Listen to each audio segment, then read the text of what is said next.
Yeah, I haven't seen Korra. Oh, it's so good. Me neither. Yeah. I don't know. I liked the original one. I liked Aang. I could really get behind Aang. Korra, I'm like, whatevs.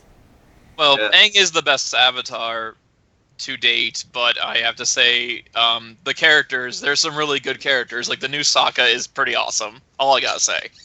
Yeah, Sokka was I cool. don't know. It's been determined by several people that I am the real life Sokka of most of my friend groups. I am pretty much the meat and sarcasm guy. Like that's I've accepted my lot. Like boomerang. Meat and sarcasm. All right, that's an interesting combo.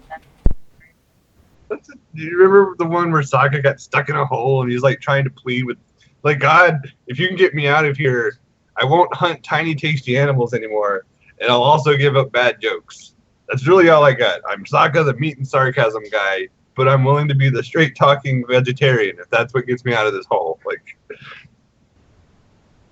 and yeah, that's basically. Simple man with simple desires. You know, you can't really beat that. You know. Simple See, Dan is kind of in man. a mood food today. Well, it's good because we're playing Iron Kingdoms. It's exciting. Yeah. Well, Unleashed, but yes, Same. it's all in the Iron Kingdoms, right? Now, I'm just your simple Trolloc berserker, but I do declare. I need to go into my Jafar Suddenly, mode. the campaign switches and is now taking place in South Mississippi in the antebellum era. Well, to be fair, we already had one troll with the accent. I'm just saying. Hey. I don't know how I feel about that. Pygmy troll. Oh, you're talking about Jonathan the is pygmy. Yeah. I mean, you do kind of have a redneck with you. To be frank, Very my hesitant dear to do that. Keita, I don't give a damn. So we have two accents. One Mississippi accent already. One's definitely hick. The other one, though, we have two accents though. Hey. I have no accents. Alright. Real quick. Switch. So we streams. Yep. We are live. Woo! I haven't been at it. You can talk on my side. I mean, the videos aren't on. Oh, we could. Yeah. Is okay. Rachel's sound alright? Yeah, we can hear you. Just don't mumble. Okay. Mumble.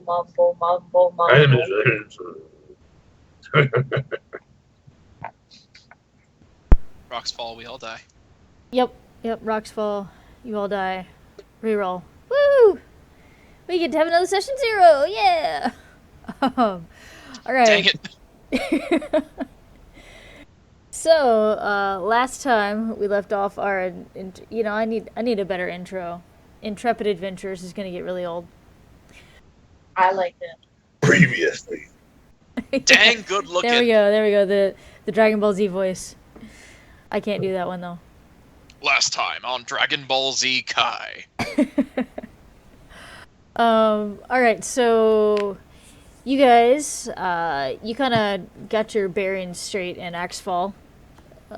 You finished off the guy last time. So last time you guys kind of took stock of what you have, right? And then we had a little miniature like half session 0 kind of thing where we discussed how we were gonna do the kingdom building and things like that. We're gonna use Pathfinder's rule set with that, or loosely based off of Pathfinder's kingdom building rules, or the rooms and organizations rules. And you guys found out that you have some goods in the form of the ruined buildings and stuff like that. The stuff that's you can't really repair. All you can do is kind of scrap it. So take like the scrapped stone and wood and all of that and kind of build stuff with it. So the first thing you guys did is you guys did go hunting for food. And then that last actual session, and then in session 0.1, you guys decided that your first major order of business was going to be to repair the smithy. You guys were feeling like that was probably the biggest thing you want to do. Make sure you can repair your armor and weapons, and make sure that you can kind of use the smithy because there's a I don't want to say brick forge, brick oven. There's the that's the word I was looking for. A kiln. Ah, I know English. I promise. Yeah, there's a kiln there, and that's for firing bricks and things like that. So they kind of use the surrounding mud in the swamp to kind of create their bricks. It's a little more complicated than just lighting mud on fire, but it's essentially that. So you guys decided to repair that, so you can use that to build houses, fix the walls, and fix your stuff if you need to. That cost you guys some days, some labor, and some goods. Krognaw was supervising all of this repair work. That's what he's good at, supervising. And runing. I was making runes while I supervised. That was part 2. You were supervising while creating a rune of accuracy. While all of the non-elder NPCs provided the labor for repairing the smithy. So Kragar, Graka, and then a bunch of kids. How does that make you feel? And Brooke. Brooke was there too. Yeah, Yes. I think Brooke did the majority of that. Yeah, is mostly what that He's was. a good boy.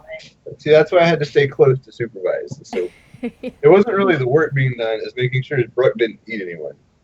Oh, but they're kids. Why would he eat kids? Well, some of Yeah, them are but teenagers. supervising. I could see them wanting to eat the teenagers. That's fair. And then Promise the them. pardon?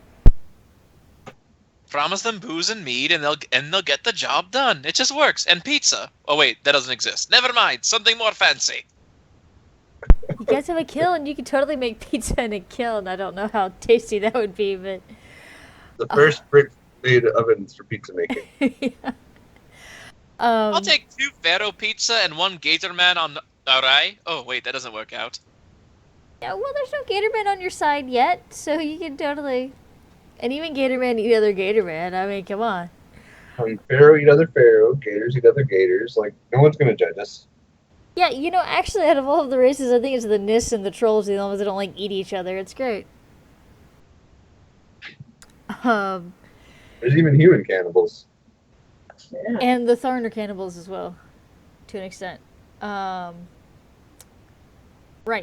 So the rest of the PCs did a lot of hunting and gathering, enough to kind of keep you guys fed for the 10 days of all the heavy labor and stuff like that. So it is the end of those 10 days. Krognaw, you do have your rune of accuracy, and the smithy has been repaired. So at Graka's daily job now, and she's going to have some of the teenage troll helper, is to kind of make some bricks so you guys can repair bits of the wall. She's got a special family recipe for the mortar that's put between the bricks. She won't. She's not going to share the family recipe, but she will teach anybody who wants to know. She will teach how to make the bricks themselves. Because there's a handful of ingredients like lime and ash and things like that. And then so that's where we are. You guys have spent a few days hunting and fishing and gathering lots of berries. Being that this is a swamp, there's actually a lot of different types of berries. There's raspberries, there's blueberries, there's mulberries, there's honeysuckle plants.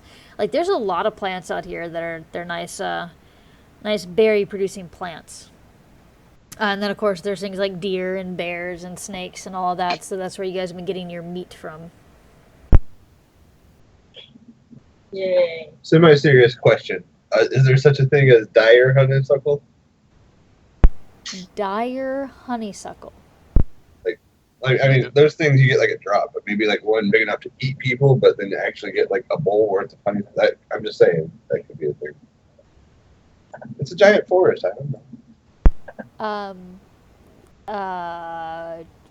Sure. I need to, because part of my job is keeping trolls fed and happy, and that would be a wonderful treat. If honeysuckle's going to be your main form of doing it, man, you might want to start gathering now to save up for the first week of the dire troll, whenever you get Well, one. That's why dire honeysuckle's a thing. That's why I had to ask.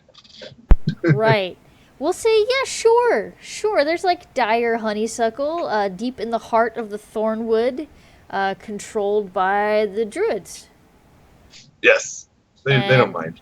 only they Oh, know no. where it is. But technically, in theory, supposedly it exists. Maybe. Not quite sure on that one.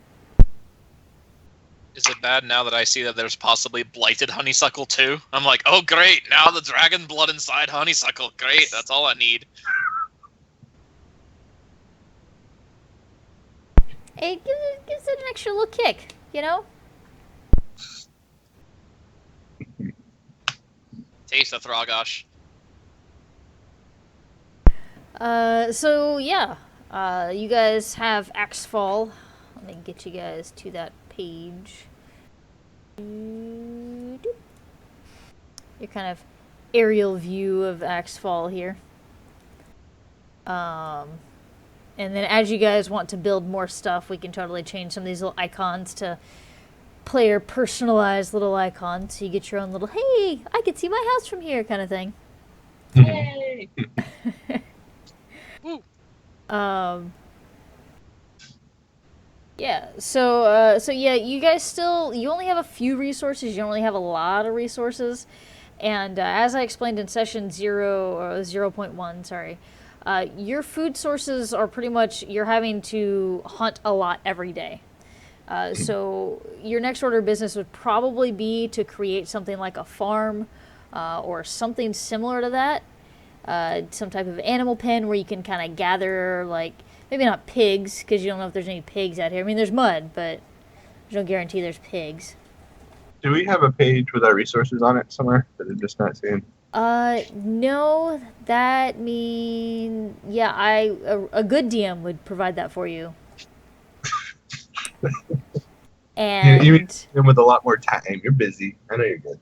Or a ninja DM who hides in the shadows. sure, we'll go with that.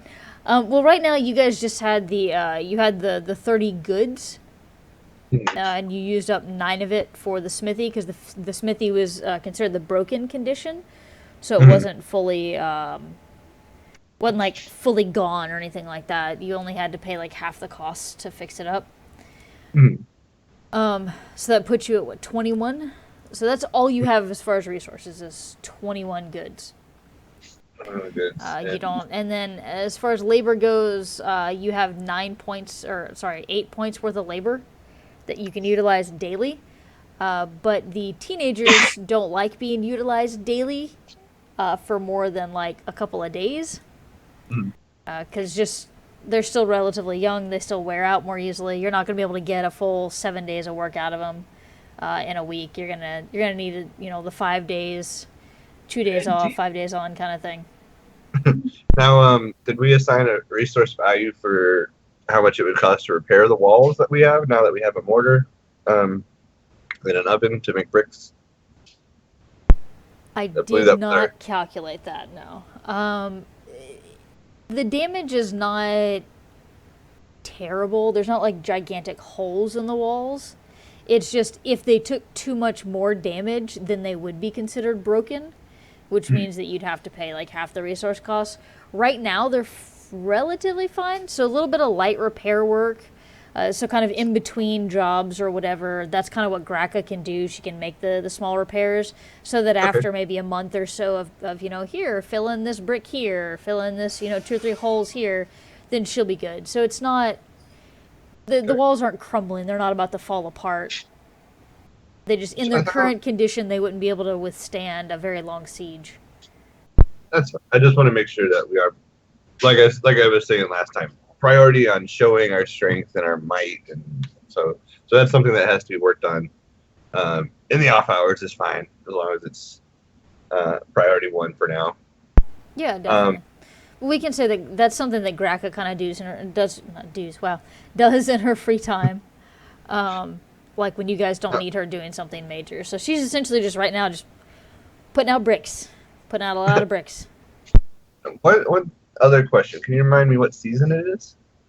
Yes, so you guys started, I think, a week or 2 before the solstice. Let me check.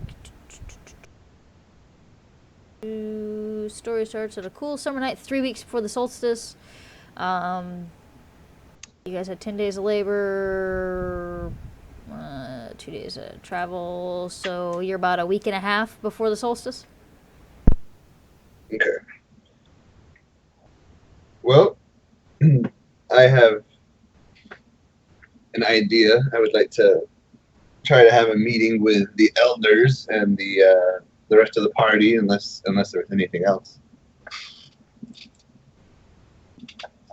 I got none. Neither do I. I don't have anything either. That's my buddy. Huh? You're my buddy. Oh, I was saying I don't have anything either. Sorry. Was mumbling. Well, we're having a. You said having a like a group meeting. Yes, I'd like to have a council of the tribe, but no one's getting voted out. Not that kind of type of council. You're out of the fort. Get out.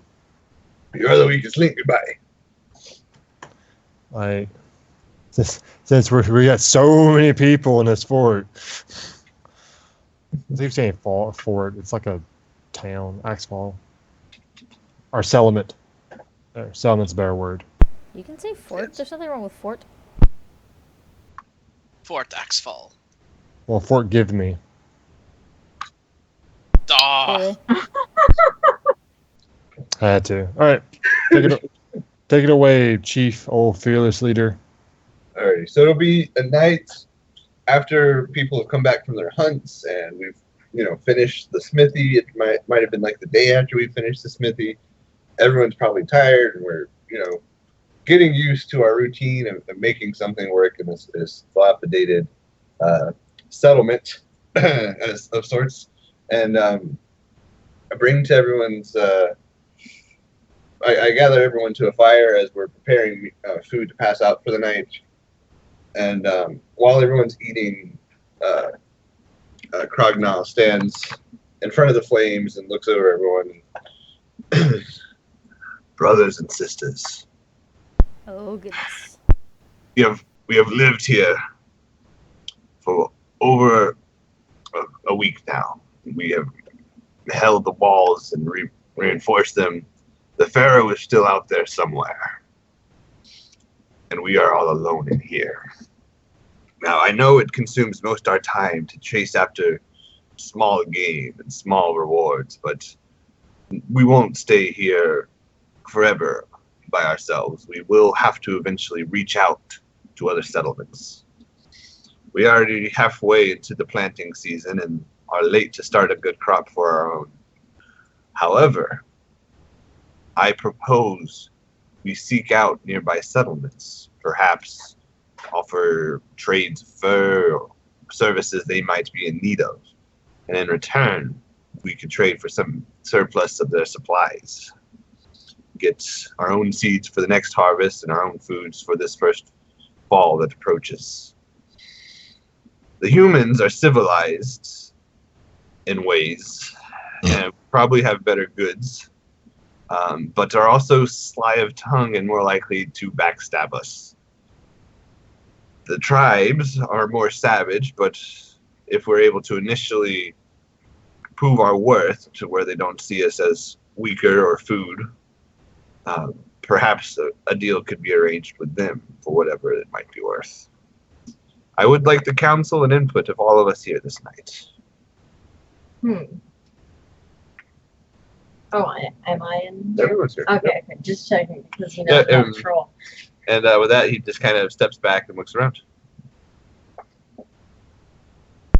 Okay. Here, let me go ahead and get all the elders up on the screen for you guys.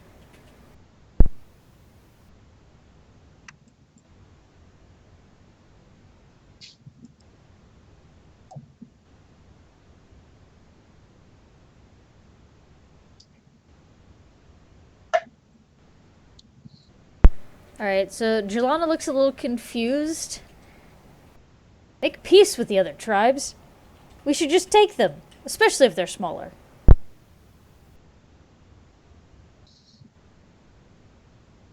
We are but 9. We are a small group ourselves. of those that can hold a club or spear in battle,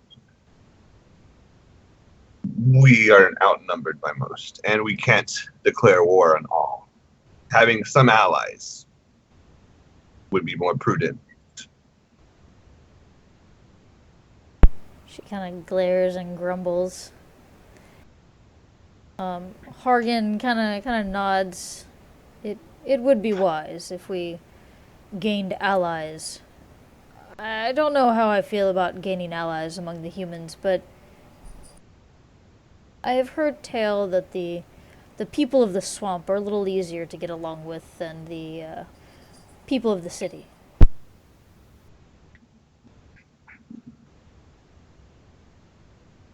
And Kragnaw is kind of sitting in the back, and he's like picking at one of his like little shoulder spike things.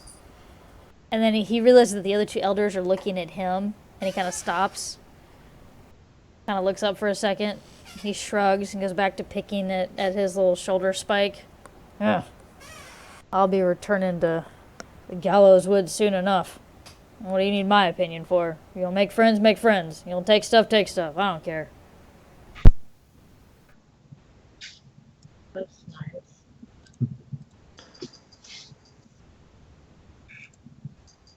How about you, Tagrin?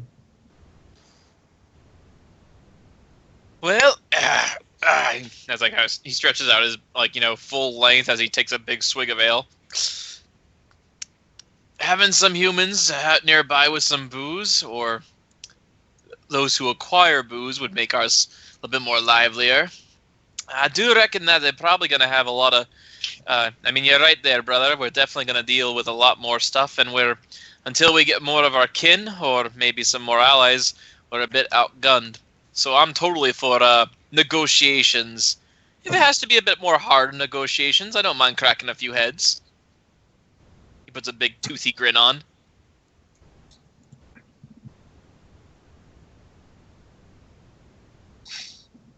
Trax.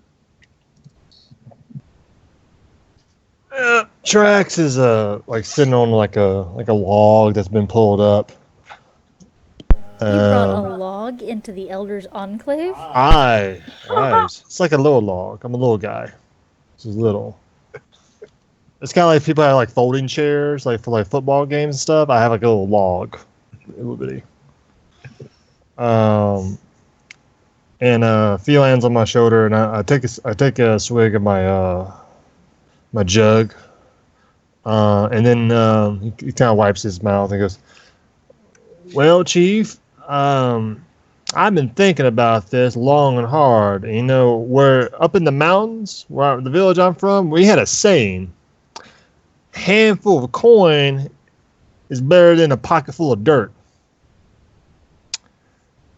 So I agree. We need to make some trade if we're gonna survive out here. But Chief, we ain't got a whole lot to trade. And honestly, humans ain't like."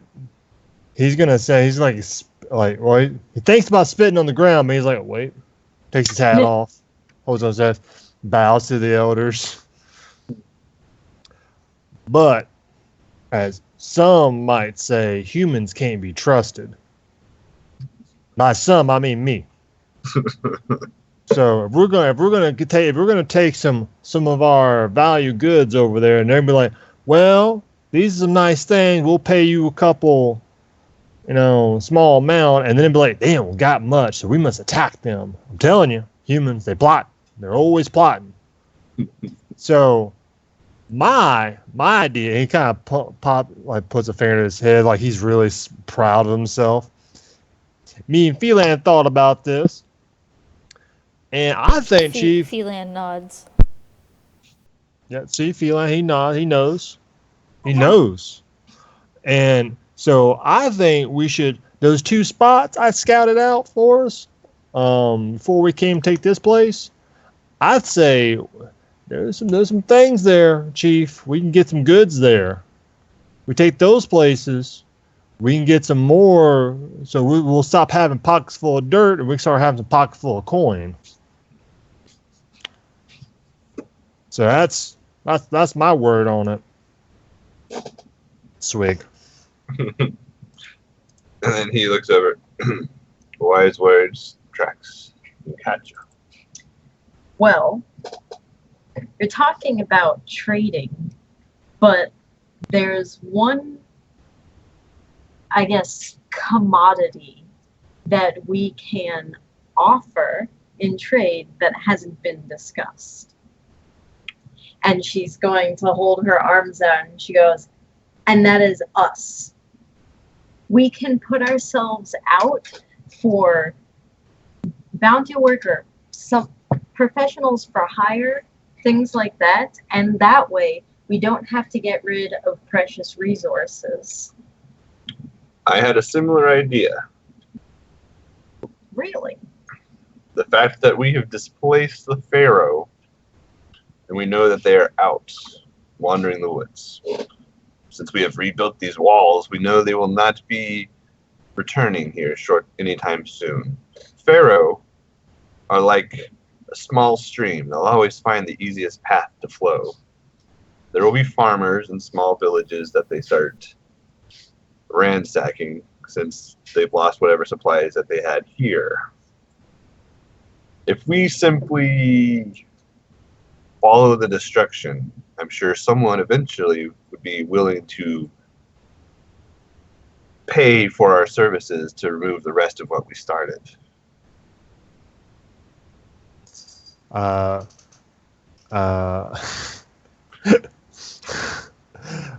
Trax is just like he's like nodding the entire time, taking a sip of his jug, like, they break stuff. That's true.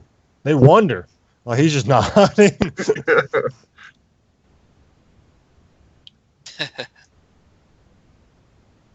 I propose that we follow Trax's wise suggestion for now.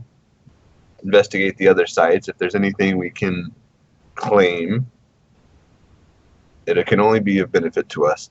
But in the meantime, we also keep our eyes out and our ears out to hear where this horde of Pharaoh might be migrating to. The opportunity will soon follow, I'm sure.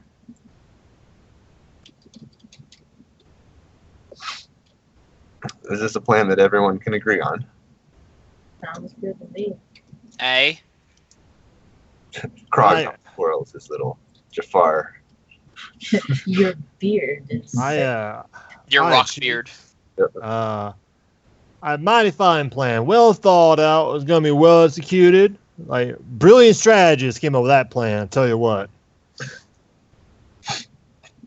Very well. So, now, Megan, which site was closer, the half-sunken city or the lumber mill? I'm glad you asked that. I happen to have a map.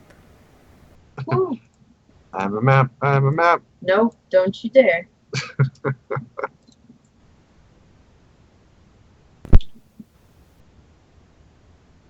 Love the horse like that. Yeah, yeah. Yeah, I gotta find. I don't know what you guys. I mean, maybe bison, but No, it's really difficult, dude. We need to do that, guys. We need to get some more bison. We need long riders. Oh snap! in the swamp. I agree. But hey, babe, I'm not trying to stop a bison wherever it is. I'm just saying. They'll just never saying, suspect. I'm just saying, if I'm in the swamp, I see like a buffalo charging me, I'm gonna run. Mm-hmm. Fair enough. Okay, so you guys are here. The temple thing is right here. And then the little town full of dirt and shit is over here. Not dirt and shit, That's- lumber. Sorry. I was gonna say, dang, I guess we're gonna go to the other place then. Sorry. Well, guys, no, I I was said it thinking, was like- a fixer up. No, so the dirt patch areas are half a day if you're just going straight through them. They're gonna take a full day to explore, but if you're just like finding your way through it, it's just half a day. Whereas the like the woods and stuff like that, or like the little swampy bits over here, or swampy bits over here, those are going to take a full day because it's rougher terrain for you guys. So you could kind of finagle your way down and then around to the little lumber mill area. But either way, it's going to take a little bit longer. Like, the lumber mill was the one that was closer to you guys when you first started. But now that you're in Axfall, the little temple area is technically the closer one.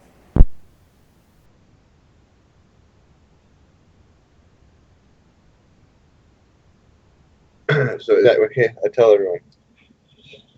I believe we should head down to the closer of the two locations first, the temple. We should be ready for any sort of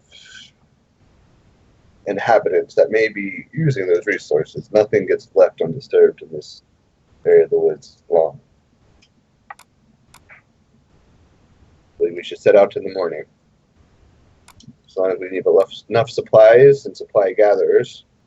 I look to the teenagers who I haven't really called on to speak yet because they are just listening and learning right now. But in the meantime, you shall be providing berries and such for your elders and doing your best to keep this place safe, and we will return as quick as we can.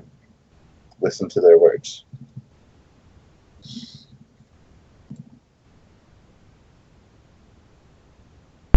And most of the teenagers kind of nod at you. Some of them just kind of shrug, like, whatever. Like, do you really think we're going to oppose the elders? I mean, honestly, come on. Like, we're out here in the middle of nowhere, practically on death's door. Do we look that rebellious right now? You just made us work for 10 days. Come on, dude, really? He didn't actually say that, but that's just the eyeball you just got from one of the older teenagers. That seems like 'em. disrespectful. It's teenagers in teenagers in the middle of nowhere. They're gonna do something stupid like invent some new form of game of cow tipping or some shit. So yeah, Yeah, no, it really, Pharaoh there, tipping. it's really no excuse not to explain it explicitly. But that said, in the 10 days, just remind me, the 10 days was including giving them the 2-day weekends, right? 5 days. Like, I don't think we worked them straight. Yeah, no, you didn't work them straight. That was Okay. the smart-ass one. The others are fully in this whole plan of working together as a Creel, because that's what we do, is we work together as a Creel. It's just that one. That one might later on in a couple of years be the kind of person that might eventually challenge you for chieftainness or something. So I was about to say, does that one have a name? I got my eye on you, boy. You gonna learn today. Just one eye? Oh crud! He needs 3. I look up. You know what?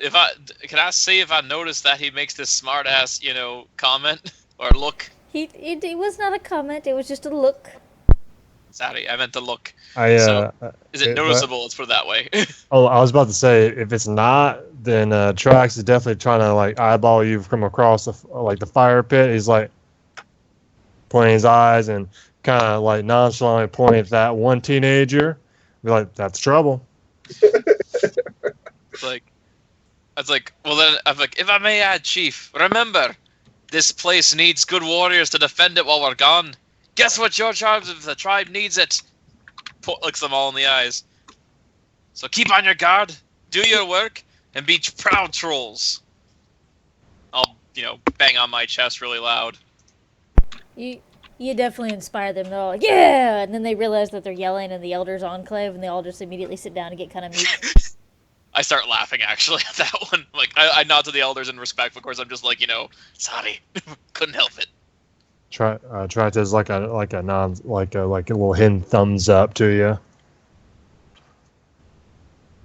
It's like, does a cough thumbs up back. And yes, that one has a name. It's Jorlas. Jorlas? Jorlas. More like joyless, am I right?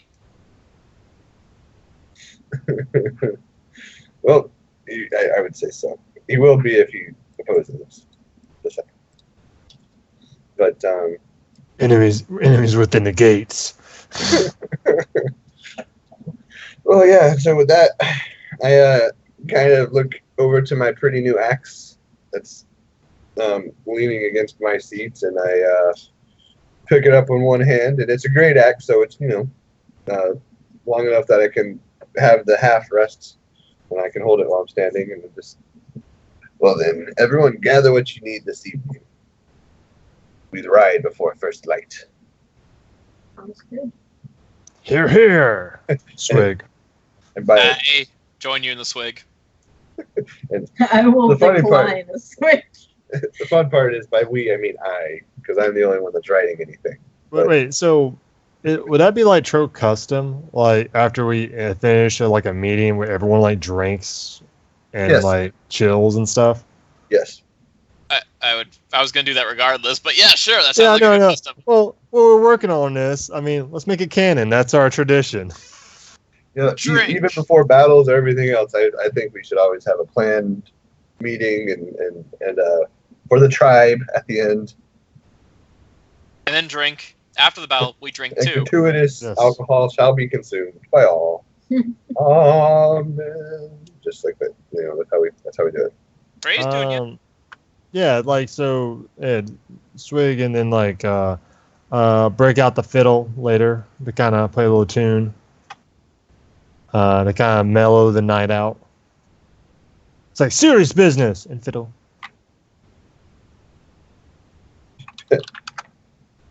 Yes, I could go for some. But so that's it. I guess after that I pretty much retire early. I probably leave the others to the drinking first. I'll be the first one to retire and go back to my rooms and stuff, and then turn in early.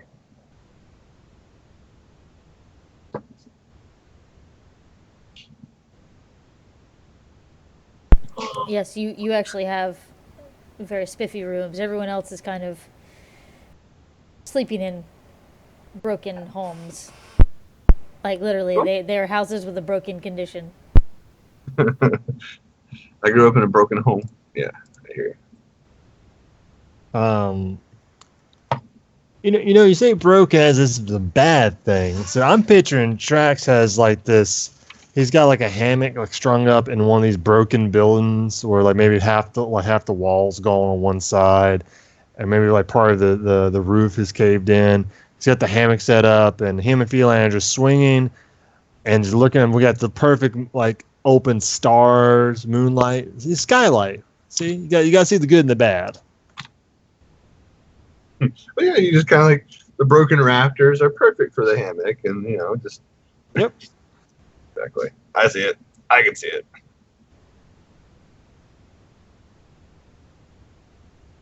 Alrighty, Alright. so Rachel needs just a second, but we can keep going. It's cool. Just picture preparation fiddle stuff. music. So much fiddle music. Dueling fiddles. Do you have anyone to duel you? Enemies within the gates. Megan, if you make that guy pick up fiddling, we're gonna have problems. All right. I told you, Chief. He's up to no good. Throw down in the actual base.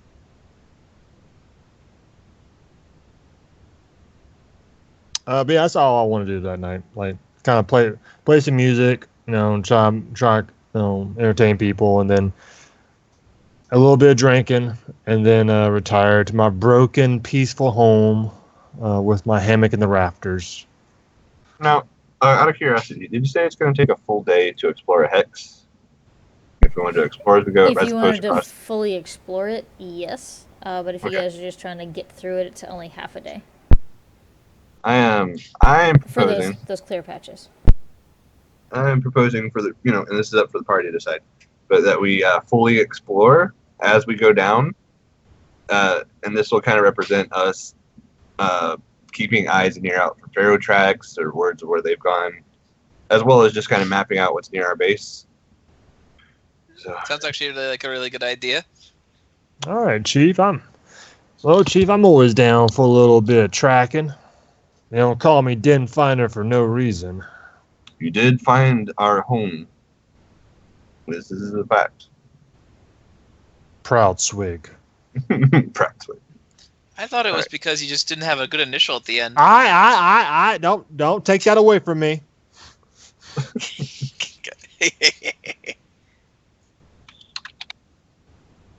Picture like feline, like give me like the big fist knuckles shake.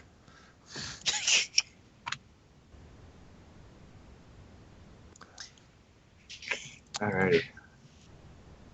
Yeah, that's good. Yeah, out of character, I think it's a good idea. Like, it's a search each has kind of get an idea of what, like, from point A to point B, what we're looking at.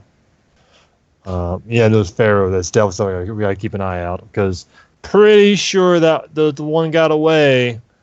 It's gonna be coming back one day. As a warlord. Maybe not. Well, yeah, and so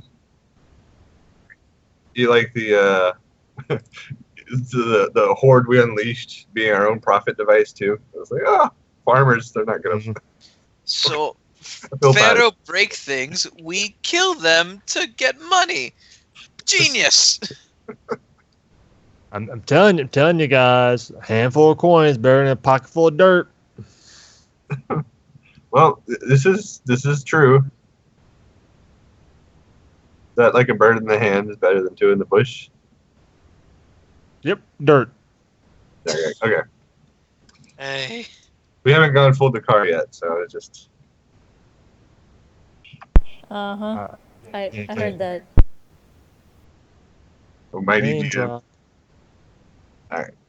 So All right, yeah, so you guys rest up, enjoy your moon roof. Was it? Tracks over there in a moon roof? are y'all cool with going this way? Oh, 1 second. I was updating I made sure I want to keep that quote I got going now. Yeah, so like bot on the forest edge. Yeah, that Yeah. sounds good. Looks actually like a good path. Well, yeah, because honestly, I am a masterful tracker, so I don't. No, I'm not gonna get us lost or anything, but I'm actually a little paranoid about getting us lost if I go this way, just because all this open stuff here. Mm-hmm. Like, to me, it's like, oh, making sure, oh, you failed. Oh, you have nowhere to be, and it all looks the same. You know? If we go this way, as long as we keep the forest, to our left. Exactly, to one side, we can kind of just follow that as a guideline. But no, I definitely can't get us lost. I won't get us lost, but, that's still a good idea. As long as you're better at your finding than you are distractions, we're good. Well, to Hey. be fair, if you kill them all, that is pretty distracting. I just for the devil's advocate here. It's troll distraction. It's actually true distraction. We just That's murder all the things, and they're distracted for their... And that's why our unit was really good at what we did. Exactly. Things are very distracted when they're, like, partially murdered. Also, trying not to die is a very distracting, mindset to be in. Yes. To the kind of woods. To the kind of woods. Okay. All right, It's well, halfway. Kind of woods and out of the woods. Home before dark. you guys are going in the kind of woods. Do you not have control of this token? I thought I gave you guys control. Not. Okay, now you do. Wahaha. Okay, so you guys are... Oh, I'm sorry. I was just about to ask. Something else we gotta keep in mind too, because we're exploring this place. This is all like, I mean, we don't have names for any of this stuff, right? So technically, wouldn't we just want to name it ourselves, just so we know what it is? That's up to you, because you got to realize you guys have never really been in an area that's not controlled by somebody, right? That's kind of the base idea of Iron Kingdoms is everybody's fighting over something, and everyone's like, that's mine. No, that's mine. No, that's mine. This is the first time you guys have been somewhere that you guys don't see signs that basically say, hey, this belongs to so-and-so. You do know that the Thornwood is officially controlled by the Cadoran people right now, supposedly. But no one really controls the Thornwood outside of the circle. So, but even still, there's someone that's trying to claim it, right? So technically the trees are claimed, and you know that the swamp is called Withmore, and the majority of the swamp is a part of the country Ord, which is a relatively neutral country. So you don't really have a point of reference, right? You're kind of in that gray area, that in between, because the Thornwood is officially controlled but not really, and the Withmore is officially controlled but not really, because no one really. It's not like there's anything going on in the swamps, right? There's some swamp people, like backwoods, people out in the middle of nowhere. But other than that, yeah, it's. Well, I think I like keeping Axfall as Axfall because it's kind of like. Oh yeah, that's set in stone. Haha. I see what you did there. But yeah, like if we make any future settlements or towers or landmarks, I totally think we could drop our own. Well, we're doing the Legion thing. We're like, oh look, here's a place. Let's take it over. Exactly. And this is mine, and this is mine. And like a lot of city-states of older times, we'll just assume that our city-state is in fact the center of our world. Well, yeah. Also, our names are gonna be better instead of like bullshit human town name, bullshit human city name, bullshit human road. It's gonna be awesome troll road, awesome troll name. Well, so help me if you name us the Super Friends.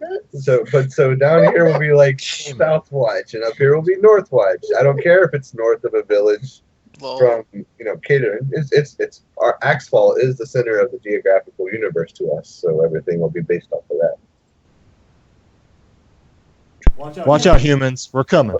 Or else with our own names and everything. Then there will be Daggerfall, and Swordfall, and Shieldfall, and Great Swordfall, and... Just fall. Just fall. Our school. Right.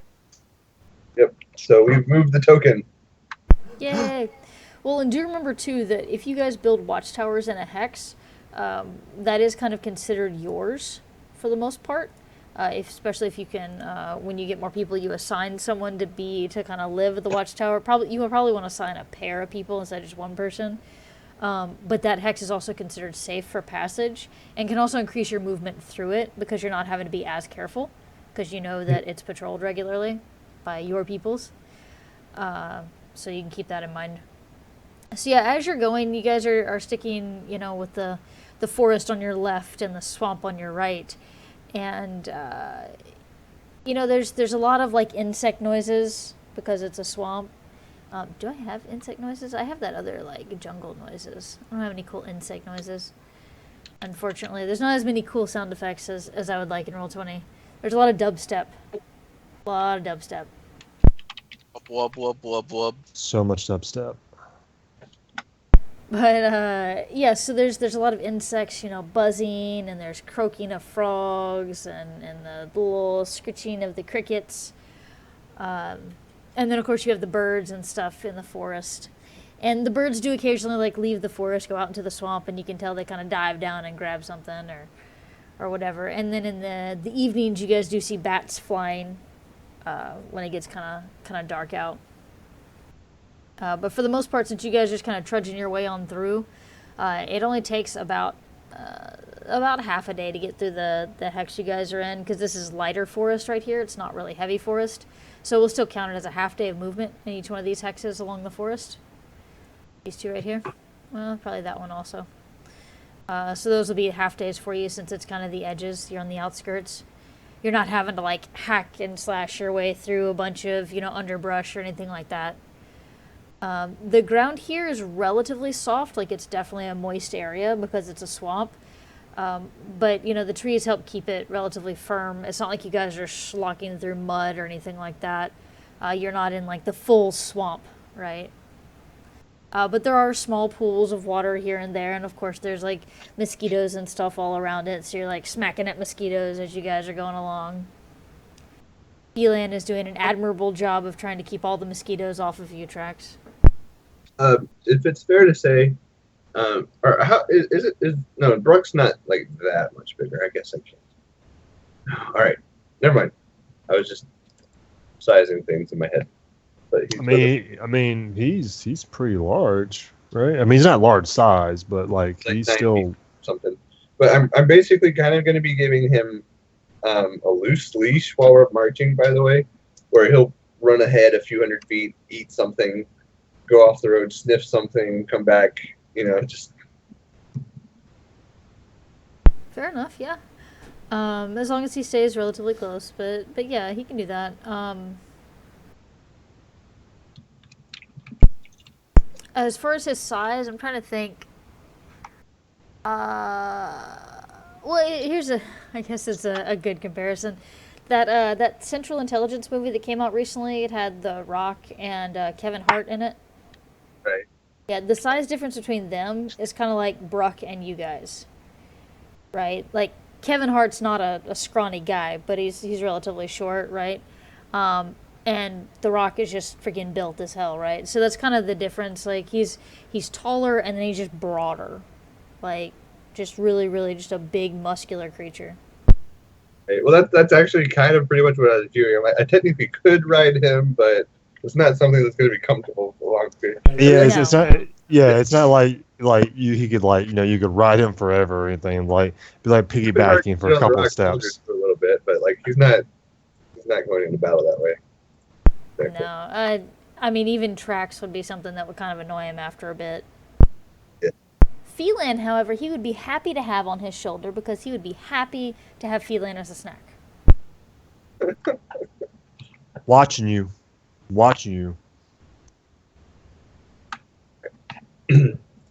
Yes, He still doesn't fully understand why the small brother carries food on him, but I guess it makes sense. But even still, if you have food, why don't you eat it? He can. He's going to be a small brother one day, right? That's what happens to them. They eventually have big patrols too, or something. No, I don't know. No, Wilbs just after about 3 years just die. Oh, okay. Gotcha. Aw. Not Yeah. this one. Not Phelan. He's being mortal. Huh. New character goal. Immortal whelp. Then I might have to eat him. I don't know. All right, Yeah. but yeah, it's just pretty uneventful going through that hex, so you guys can continue on. Let me Um, see. Well, do I need to make any checks or anything as we're going through these hexes, or? Oh yeah, that just- you have a survival skill, don't you? Yeah, let's make sure you don't get lost. Go ahead. Say, guys, see what our GM was trying to do? I saw that. And survival also will find us some food for the night, and maybe we can even make a map of this area, like so we know how the puddles and trees and stuff are laid out this way. Nice. 14. Yeah, you're good. You're good. And you crit. So Woot. you already had 3 feat points, but you get another one. So you're still at 3.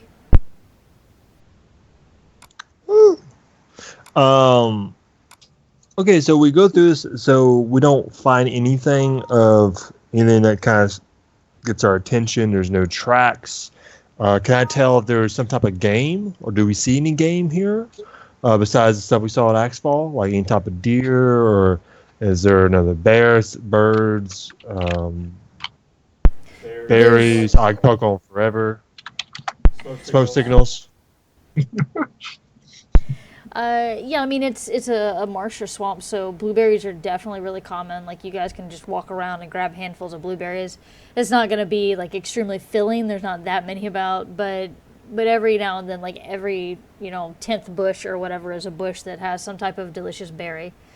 I'm really imagining that Brooke just literally pulled the whole bush out by its roots and ate it all. Is something I'm gonna say happened. Yeah, well, and he kind of spits out the sticky bits, like the sticks. Sticks are not tasty. And Sure they are. he kind of had to swallow some green stuff with it, which he wasn't too happy about. But the berries were good. Some of them consume lava. I think sticks and leaves are delicious. Do you want him to become a berry troll? I wouldn't mind if he became like a wooden type troll. Big old blueberry troll. Is it bad that I just pictured literally like a gummy bear version from like the I 1990s Disney cartoon? I And like was. troll him, just like he drinks gummy berry juice and he bounces and kills every Kadoran and Protectorate of Menoth. Best troll ever. Gummy trolls bouncing here and there and there. Okay, no, I'm done. Oh man. All right. Well, it's good though. It's good we find stuff here, but nothing bad, right? No, and as far as game and stuff like that, you're on the edge of the forest, so there's definitely a lot of deer. You definitely see a lot of deer tracks because they'll come out at dusk and dawn and go into the marsh and kind of like eat all the grasses and stuff that kind of grow around the water, and then duck back into the forest for safety as it gets too bright or too dark. And as I'm doing the scouting here, do I find like a lot of good spots, a lot of good trees and stuff for like futures, like watchtowers and sands and stuff like that? There's some trees that could probably serve as an okay one. You'd want to go a little deeper in the forest if you want to have the tree as the watchtower. But if you're just thinking, hey, there's 2 trees that are right there, they could be some good, starting pillars, and then I can kind of build other pillars around them. That's a little more plausible in this area, but you are kind of on the edge of the woods. So the trees that are out here are the smaller ones. They're not old growth. It's all new growth. They're young trees. Well, young for a tree. Okay.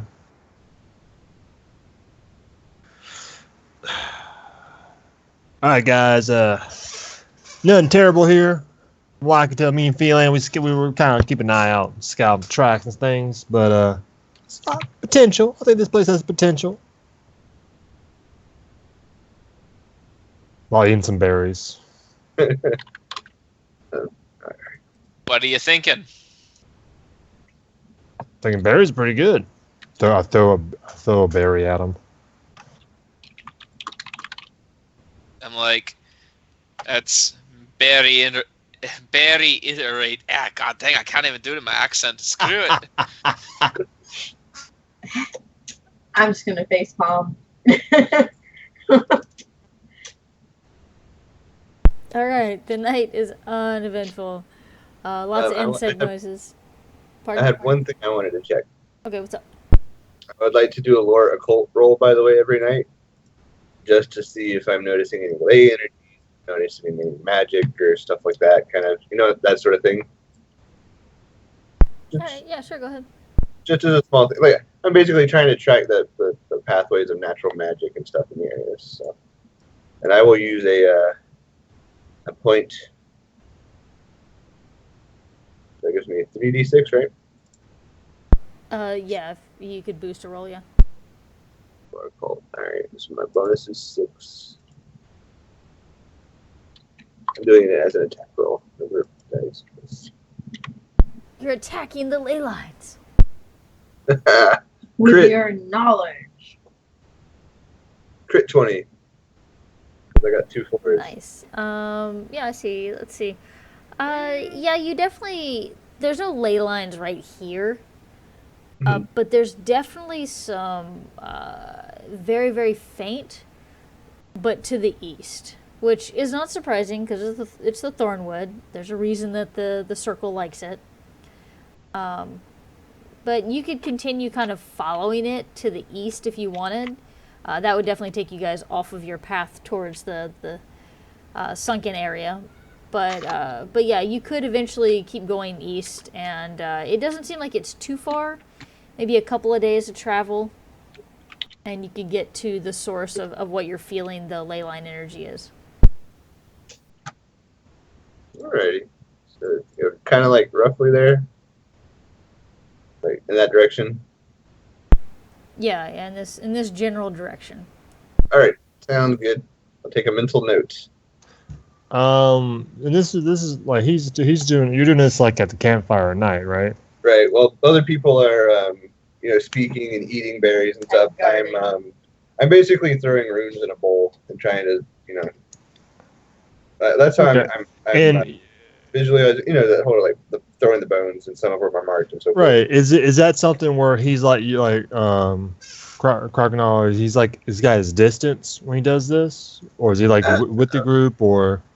I'm sitting. If y'all are in a circle around the fire, I'm probably like 10 feet off to the side, mumbling to myself, and maybe little sparks of light or something will be coming, or a little, almost not light as much as like little trails of smoke. Like there's something on fire in my hand, and then when I throw it, though, it's just bones and rolling in a little wooden bowl. Okay, and is that something where like he's 1% focused in that, Yeah. so he's not paying attention to conversation or anything like that? You know, Brock's sitting behind him, looking bored like a guard dog, just kind of yawning and nonchalant. But yeah, Ramming, he's scratching himself. exactly. But he's 100%. He like never breaks eye contact from his bowl. He doesn't even blink. You might see for a while, extended periods. Okay, I wanted to do. If that's cool, with everyone. I want to do like a little RP thing. Sure. No, it's That's- not cool. That's I fine. know. Jonathan wants to RP shit. So, because I picture us like we're at the edge of the tree line. We kind of little makeshift little camp area. Like I'm guessing like we got some trees and kind of lean up against them around the campfire. And he's over, Crocodile's over there with Bruck, and we're just sitting there. It's a clear sky out tonight, right? Yeah, you guys are in the heart of summer. So nice and clear for now. Yeah, so Trax is like he like yawns and Phelan like copies his yawn. And then he's kind of looking over the Crocodile and he kind of leans over to Tigran and Katia and like, man, you think like he always looks so focused with that. You think that takes a lot out of him? Nah, he's a tough old sod. Trust me, I've known him for years. I love how you're like the same age and you call him a tough old sod. It's great. What? He's like his body might be the same, but he's really he's probably deserves to be as one of the elders. But don't let him hear me say that. He's too focused. He can't hear.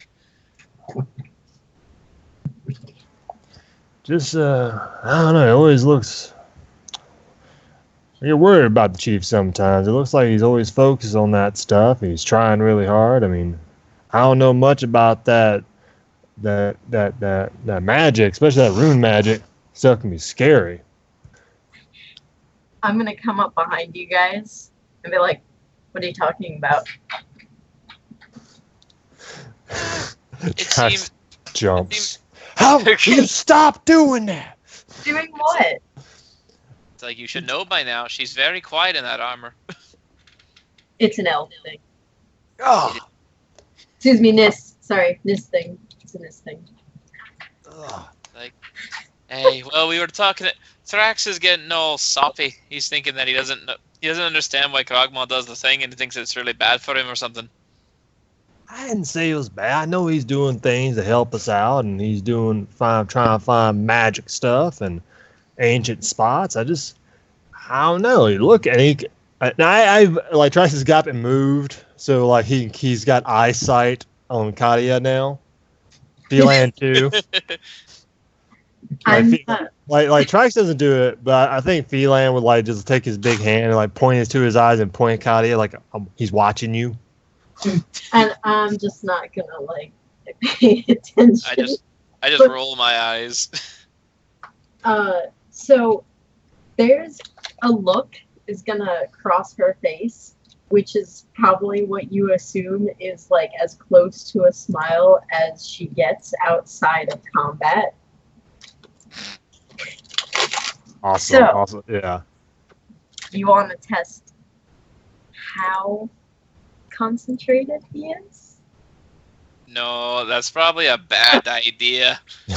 Is this a part where Tigran and Trash kind of look at each other like Let me tell you a little story there, since you weren't around with us for the longest time last. Once upon a time, that one, and he points over to, our lovely chieftain, as he's talking, was working with our local shaman, and he was like, "Oh, I'm gonna go out on his first time and do a fancy ritual out in the middle of the woods." Well, I thought it'd be funny just to walk up and do a big old yell right behind him. It was so good. It was a great prank. What I didn't know what he was doing, and I still don't really know to this day, there was this weird flashing green light, I flew off a cliff, I couldn't find my limbs for a while, and it was a very long story. Massive headache, lots of brew. And mine grow back. I don't know about yours, though. I'm sure it was just because you clumsily tripped over something. And Trax laughs.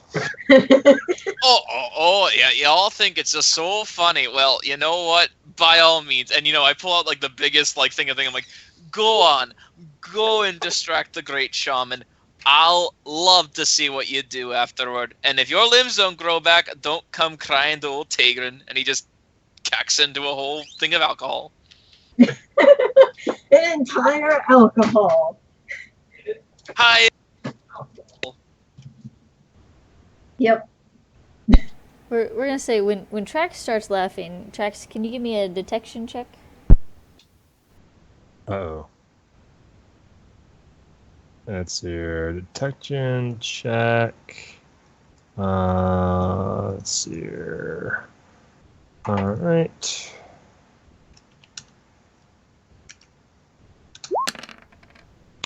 Uh, 12. All right, it doesn't make you jump. You notice it in time. It's not a sneakiness in armor. Apparently, your laughing and merrymaking has drawn the really bored Brook. And in y'all's laughing and merrymaking, you didn't notice that he kind of scooched on over to you guys, like he slid himself over. And so now he's kind of hunched over and his head's like right near your shoulder and he's grinning, like wanting to, like the person that really wants to get in on the joke but wasn't there in time to hear it. So okay, so let's do this. I made the check, so I hear something. All right, so I know something's happening in the corner of my eye because I'm like laughing, and I'm still startled as I turn and see like he's right there. I'm like, oh! And I bust out laughing. I spit brew out. I actually spit alcohol out of my mouth on that one. like feeling falls off my shoulder, my hat falls off. And I'm like Trax, he just starts beating his fist on the ground. Dag nabbit, will you people stop sneaking up on me?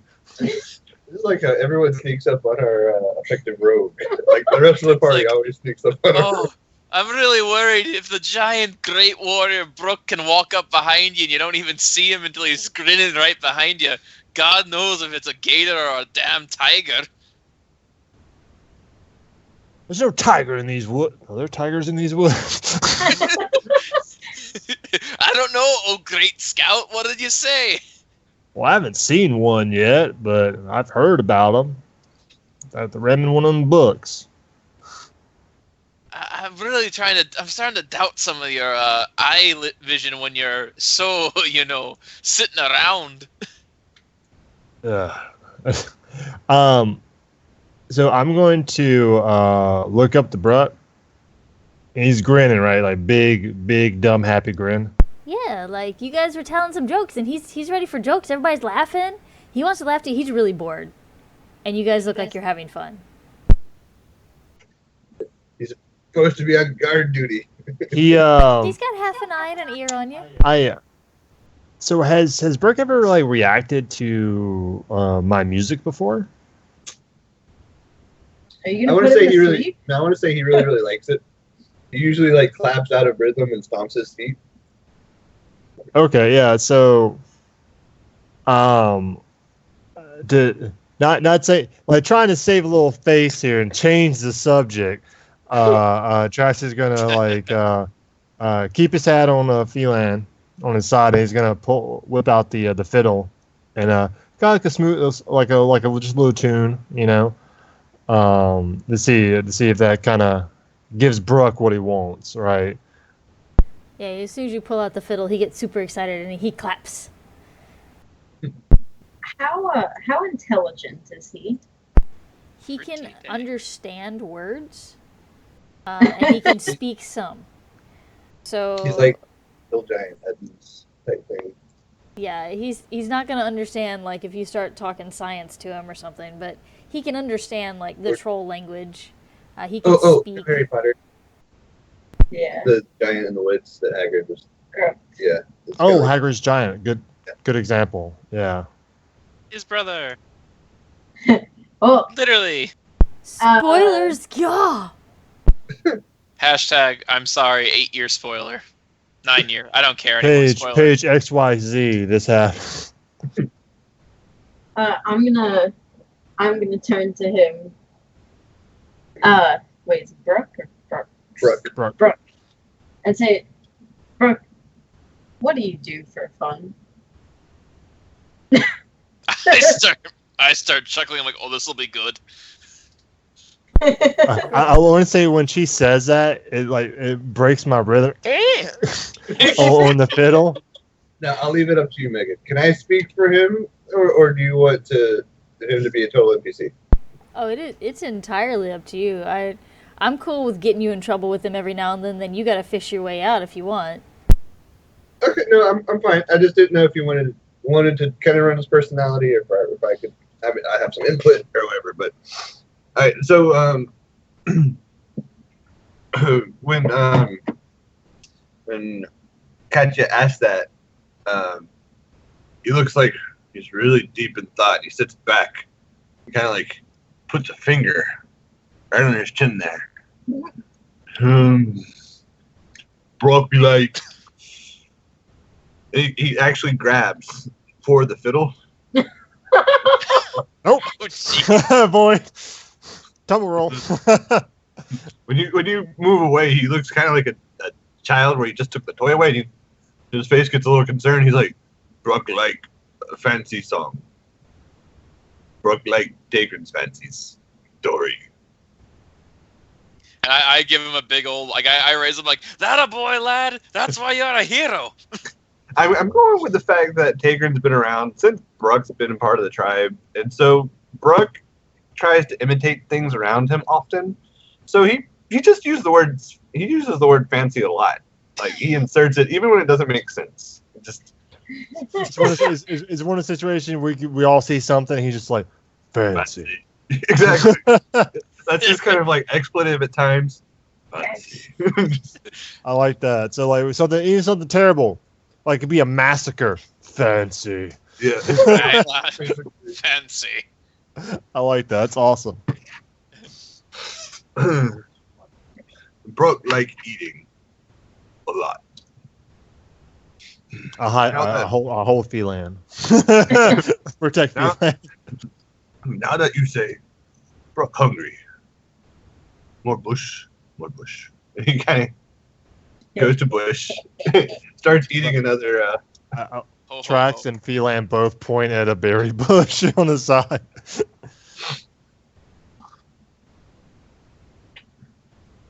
I can't help it. I'm just laughing hysterically. I'm like, oh, this is too dang good. I can't even. It's like the fell colors wouldn't believe it even if I said it.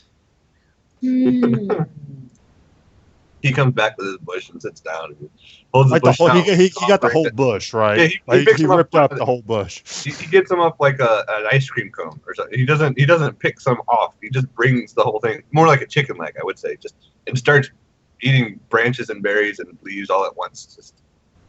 But and he like nods satisfied with the berries as he like holds some out the whole bush and in your face. Trax is like, you want some? It's like fancy. Can we have it so like because the way he ate it, like before it wasn't that dirty really, but now like he's just covered, like his mouth is covered in blueberries and his armor and everything. There's twigs sticking out of his teeth. Oh, sure thing. I go then I pluck one away. Good, fancy.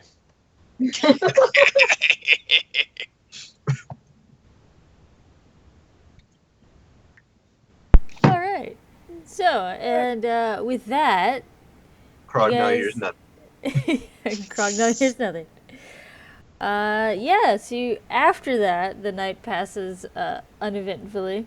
Did you guys want to keep watch, or did you want Oh shit, that's a good I- idea. Yeah. I suggest Our RPG D&D senses are tingling. Yes, we would I keep watch. suggest Trax goes last because he can't see a troll. I'll go first if that's cool. Works for Trax. He passes out with Phelan. I got my like Second. fur hat down over my eyes, laid back against a tree. Tigran is convinced that Trax, his worst time of trying to spot things is at night, and anything that is wearing a lot of black armor like a Nis. So he just thinks, he's like, I don't think he can see the color black. That might be bad. We we should No, tell I that. Like I suck at spotting shit at night. Like I'm just terrible at it. But I'll keep watch with Tigran, whichever shift that is. I'll do the. I guess I'll do the early morning shift. to? All right, so you guys have watch. Trax, you do spot stuff. You see deer, like running back into the woods from their early morning breakfast out in the swamp. Other than that, you don't really see anything very exciting. Bruck snores very loudly. Oh, so like Dan. Hey, every character has a part of me. I guess Brux is once gone.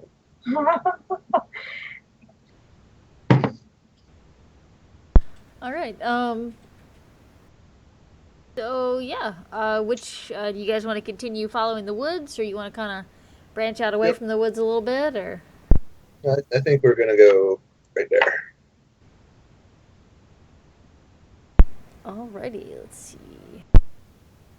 And is it cool if we put like a little check or something in the hexes we have fully explored?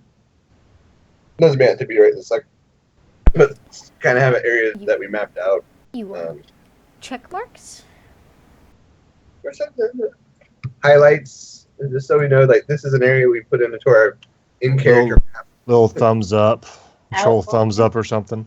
Maybe an outline of the things we haven't explored yet would be like a little Oh, like a outline Fog of of the War? hexes or fog of war. Well, no, not necessarily because these are the maps that we're seeing, but I mean something that differentiates. Okay, we have no idea what's in here. Like if there was like a filter, like a gray filter or something over it. If that's not too difficult, I don't want to like give you excessive amounts of work. Yeah. I mean the fog of war would be a gray filter for me, but for you guys it would be straight up black. I could. Well, I mean that could be something later, but like if I wouldn't mind that. Like Yeah, based off like axe fall, and then like a radius, and then like maybe every scout thing we have is another radius. Yeah, You know- exactly. So that we have like this is what we've actually explored in character. Because I would say even that I'm probably going to be, and I could take ranks in it if you needed me to, making an actual map just so we have laid out what's around us. We should have Bruck draw the map. I want to say I'm doing a very descriptive topographical map, and Brooks like next to me with like stick figures and a big smiley face sun. It's all these berries. He just like smashes them in his hand and paints it on like a stone wall. I mean, we could, but that's kind of what I was going to use this map for. Would be so as you guys find stuff, we will put like little tokens in those spots for if you guys find anything major. So far, the only major things you guys have found are Axfall, this thing you've halfway scouted out, and then this thing over here. That's what I mean. So It's like like little- when you get like the ley line thing that is whatever direction over here, it'll be a token that kind of appears or whatever. It'll be something on the map that appears. So that's kind of how I was planning on doing it. Not every hex is going to have something exciting in it. When I was studying up stuff on how to do hex crawls, it gets really exhausting if every single hex has a ton of stuff in it. No, I agree. I just meant something like that or whatever, just to say, oh, we've explored here, you know, like just a little. Yeah, I can. I've got little check marks. So it's just like this is something we put on a map. Because in character, I am drawing a map of sorts. So I want to know what I've drawn.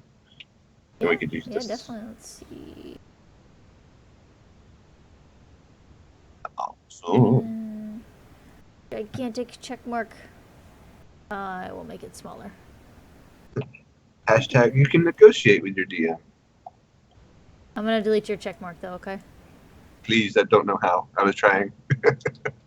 Alright, there we go. A little tiny check mark. Check. Awesome, perfect. Now, that being said, until you guys actually control it, there is a chance that stuff will appear in it. Oh, of course, of course. It's just more for my But knowledge. you guys explored it and didn't find anything major in it. Alright, so you want to give me another survival check for the next one? Are you guys exploring this one too, or are you just passing through it? We're doing each one. Oh my god, taking forever. Alright, go ahead. Hey. We're exploring stuff. There's hexes, and we will crawl through them. You mean like a hex crawl? Oh Dun gosh. dun dun. All right. Here is my scouting check. 11.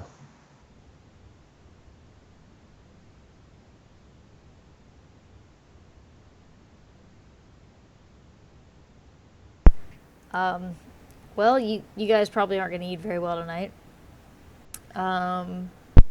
Hey, I didn't roll like a 6 or something. No, I know. It's over a 10, so it's still decent.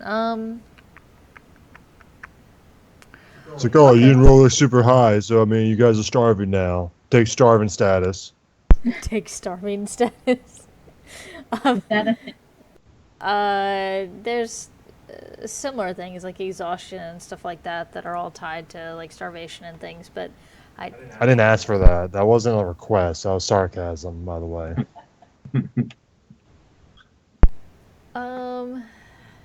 Yeah, let's see. Yeah, okay, so you guys do find a little bit of an obstacle in your path as you're kind of exploring this area. There might have been some recent rains or something that have caused a little bit of flooding in this area. So it's actually, there are parts where you guys are actually having to like slog through mud and things like that. There's actually like ankle deep water in certain areas. Some of it goes all the way up to like mid shin, maybe your knees. Not on Brooke, but on you guys. And well, Trax, you're kind of almost waist deep at some points. And it's not the whole area, but there's definitely a lot of it that you have to go through in order to get through that area. You're not sure what would have caused the flooding or anything like that, but it probably has something to do with nearby lakes or nearby rivers and stuff, and the fact that you're also in a swamp, so a lot of the water kind of stays on top of the ground, and less of it like actually, because there's so much of it in the ground, it takes a lot longer to drain out. So it's definitely going to increase the amount of time you guys have to take to get through here. So it'll be like a day and a half rather than just a day, because the flooding's kind of slowed you down a lot. It also prevents you guys from being able to fully explore the area. Not that there's like a ton of things. Like anything big would be sticking up out of the water. But as far as like if there's any food resources and things like that. So we'll say that made it a little difficult to find animal tracks to hunt, right? You know, there's not going to be any rabbits in this area, or if there are, you can't see them. Things like that. Makes sense.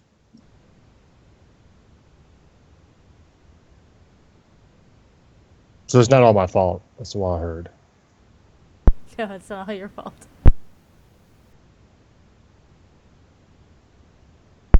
All right. Well, sometimes that's how these things work out, everybody. I can't really control nature. I can just look at it, keep it safe.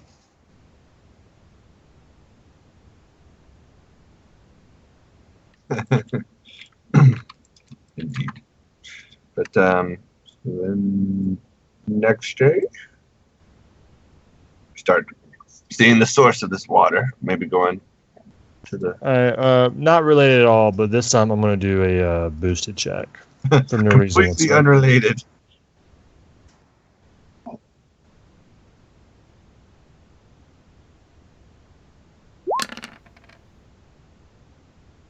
Yeah, no reason. 16. We'll put a little bit of water there so you guys didn't get a chance to fully explore it because the water. But we'll still put a check there so when you guys were in it. All right, 16. Yeah, you guys do find some interesting, some very interesting like scarring in the ground. And not the kind of scarring of like a big creature that kind of scratches, because a dragon scratching the earth is very different than if it was like a mechanical thing or something like that. What you guys find here is you actually find some like magical scarring. Like there's just some scarring in the earth that looks like maybe somebody cast some like arcane bolts or things like that, and might have missed their target and it would have gone into the ground or maybe skimmed along the ground for a little bit. And because the nature of magic and nature, outside of the circle of Orverse, of course, the land does not heal easily from those kinds of wounds. And you guys have seen similar stuff before, like when there's battlefields or things like that, or even something as simple as a practice area for some of your shaman or warcasters that, hey, we're going to practice over here with these, we're going to make some little target enemies that look like some Signorans or something, right? And, we miss, and they're scarring in the ground. And your shaman like to make sure that it's always in the same location that you guys do this. And when you move, you make sure that you keep it in one spot because you don't want to scar all of the land. The land takes longer to heal when it's been scarred by magic. So looking at it, the land is starting to heal a little bit here. That means there's a little bit of growth, when beforehand it would take like a couple of years before there'd be growth. There's a little bit of water in some of the deeper ones because it's still a swamp and water's going to go where water goes. But as far as like fauna or flora, there's not a lot of the flora and everything in the scarred areas. Yeah, I would like to have a scene there. If that's cool. Yeah, sure. Can I make one check too beforehand for the scene? Yeah, go ahead. I'm gonna boost again. For no reason whatsoever. Just because he can. Gonna do another lore cult check. I'm trying to figure out more about maybe why the magic was used or what, stuff like that. Like I'm trying to, like a tracker might be able to tell a lot from a used campsite. Like I'm trying to just pick up what details I can, how many casts. Like maybe like if it was all from the same direction type thing. Exactly. Or yeah. So just whatever I can occult from the occultation of occultness. Occult. Yeah. 17, nice. All right. Yeah, so you notice that as you kind of wander around, because as I said, the flora was starting to come back a little bit, so it's definitely been a while. It's been several years since magic was used here, so it's given the earth time to heal. But one thing you notice is that it's kind of in small circles of it, like when you kind of take the step back and kind of see the bigger picture. And you see that these circles were kind of around small divots, small holes, like small little pits of water. And just going kind of through your memory of, what could cause like circles of magic around little divots. And you realize that the magical scarring is actually magical fire. And the divots look like where someone might have put some type of racks or like stakes for like burning witches and things like that. Okay. So yeah, so I think the scene will have to be like what time of day is this when we come across this? It's getting towards the evening, like you guys are trying to look for a place to kind of hunker down, and you see that. Okay, so it's like the sun's kind of setting, essentially, right? Yeah. Yeah, so sun's setting, like everyone's kind of like gathered, and I'm like Trax like kneel down, guy's crossbow up, and kind of brace himself, and he's just kind of, we got his hand, he's kind of running his hand some of the marks and stuff, takes his hat off. Phelan's on the ground, like tracing like a smaller divot, maybe.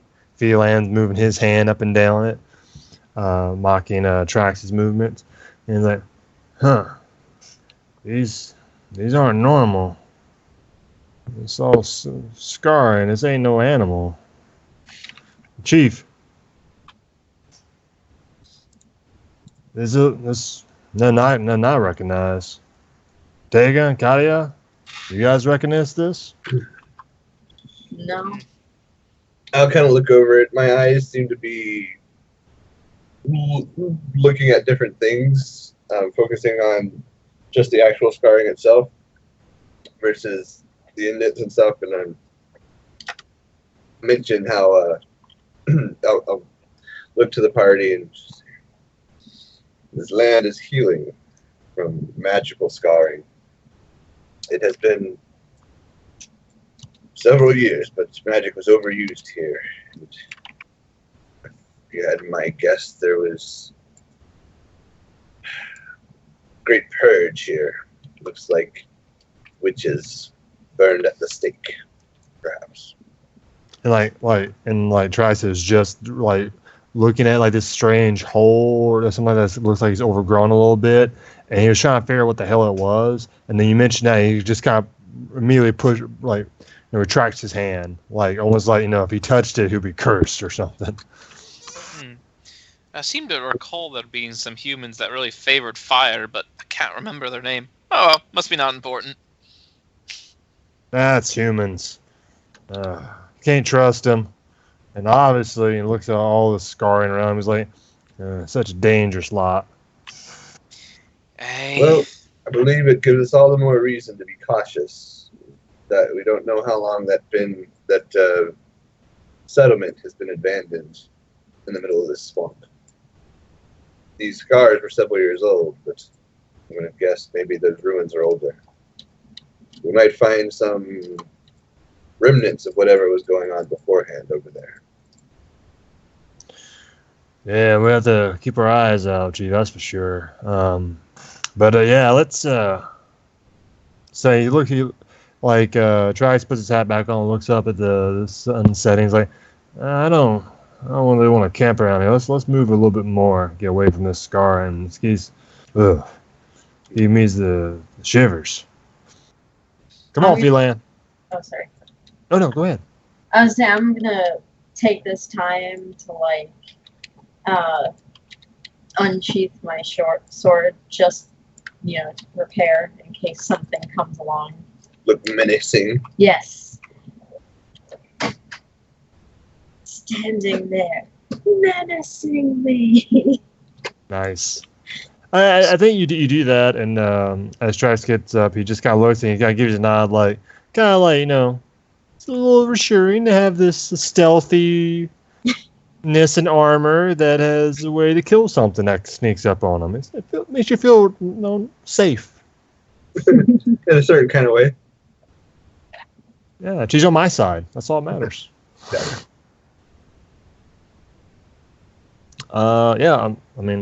what I wanted to put in there.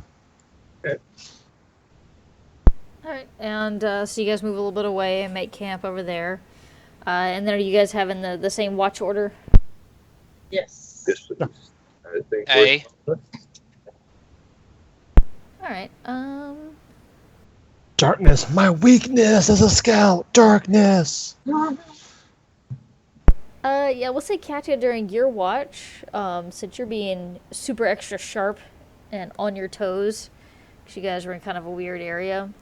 You do kind of see... Yes. Weapon unsheathed. You do see kind of to the west, on the edge of the horizon. At first you're like, oh, maybe it's just a little bit of glow because the sun just set a couple hours ago. Then you're like, no, that's probably not it because the sun's down already. It's just a little bit of light, just kind of on the edge of the horizon. Almost like a will-o-wisp kind of light. Just a little briefly, you see it, and then it's gone. Is there a check to identify that light as being campfires or supernatural or something else? You are not aware. But You can give me a detection roll if you'd like. Detection. me or both of us? Katya's the one that's awake and keeping watch right now. I'll be doing it through attack. What is it? Detection? Yes. Yes. Oh, awesome.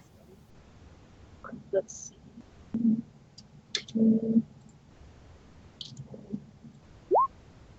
That's my detection. All right. Yeah, not bad. It's definitely not firelight because firelight has like an orange or yellow glow. This is definitely more like a bluish. Which is what, because at first you're like, oh, light in the west, sun setting. Nope. No. Sunset isn't blue. Definitely not a blue light. And like I said, it was just kind of, it was there for a moment and then gone. You usually have seen blue light or green light. You haven't really like fully encountered it before, but you have heard stories that like bluish green lights and things like that happen kind of at the edge of your vision or in dark forests at night. There's all these stories of like ghosts and things like that are usually glow with that kind of light. You know, definitely the Crixian people use kind of a greenish kind of necrotite. They use kind of this ectoplasmic essence of souls and stuff. But this one wasn't green, so you don't think it's Crixian. You think it might actually be just something natural, like a... Not that ghosts are natural, but not one that's controlled, right? A lot of the stuff that's controlled by the Crixian people is green, whereas this is kind of blue and kind of faint and just kind of, I don't want to say sparkle, but kind of like faded in for a moment and faded back out. Okay. I'm gonna go over to the sleeping warlock and kind of shake him a little, like, hey, Krugman. I need you to take a look at something magical in nature. With that, he was kind of like grumpy cat, waking up at first, but then she says magical, and he's like, his eyes start to focus a little bit more. Just very well. I love the visual of Kai just waking him up and like, hey, this is a fact. I need you to look at this. Like, it's just like to the point. Do your thing. That's probably all the time she had time for before I attacked her. If it hadn't been, Well, to be fair. What is the use for flowery language when there's things to be done? Right. Touche. So yeah. So and this probably were flowery before they got wiped out. I don't know. Maybe she's Probably why we get along with her so well. She's right to the point about things. So I will try to look out that way myself if I see any lights or anything, or also make just a check in general to figure out the lights that she's explaining to me. And I'm not going to wake anyone else up just yet until we know what's happening, so I don't want to send out like a false call for alarm. It's a crit, as long as I succeed. Yeah. You don't see any lights that she was talking about, but you do get the sense that there was something in that direction that's gone now. And it's just, it's really kind of on the edge of your range. Like, it was definitely far away, whatever it was, and it was to the west. But you do kind of get that kind of faint, almost occult-like feeling. So as I was explaining to her earlier, kind of, she said blue glow, and to her she'd heard stories of ghosts, whereas you know that, like, a blue glow is kind of a ghost that's kind of wandering. So Versus, like, the green of something controlled by Crixian people. I'll tell her that that's. I mean, even though she knows, I don't know that she knows. I'll tell her blue light is normally a ghost that wanders the swamp, unfettered, hungry to devour. But it's out of our range. Well, we need to be careful just in case. Who's next in watch? Oh, it's about that hour for me anyway. Okay. Well, let us know if anything comes up. Wake me up first. All right. And I'll actually wake up Tigran and start our shift. Damn bar waitress, I paid my damn tip. It's time. Wait, what? Booze? No. Oh, watch. Gotcha. Alright. Let me get. Ugh. I sit up and I'm kind of I take a swig of alcohol and then I just kind of look around. Anything exciting? A ghost was spotted fair ways away. I cock an eye to that one, like, oh, so, but not nearby, right? Nothing that requires our attention. Oh, okay. Well, darn the luck. Darn the luck? What? What? I never beat up a ghost before. Sounds interesting. Strange, mysterious voice inside my head. Well, the rest of y'all's watch does pass uneventfully. You do still kind of at just the very edge of your senses. You know, if you kind of strain Krognaw, you can kind of sense there's something in that direction. Definitely something somewhat magical in nature.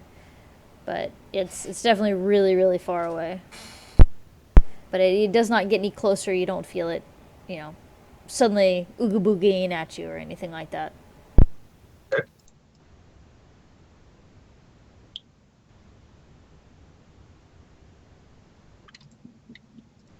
And the rest of the night, Trax, you don't have anything. You're just like chilling with Phelan, messing with your fiddle.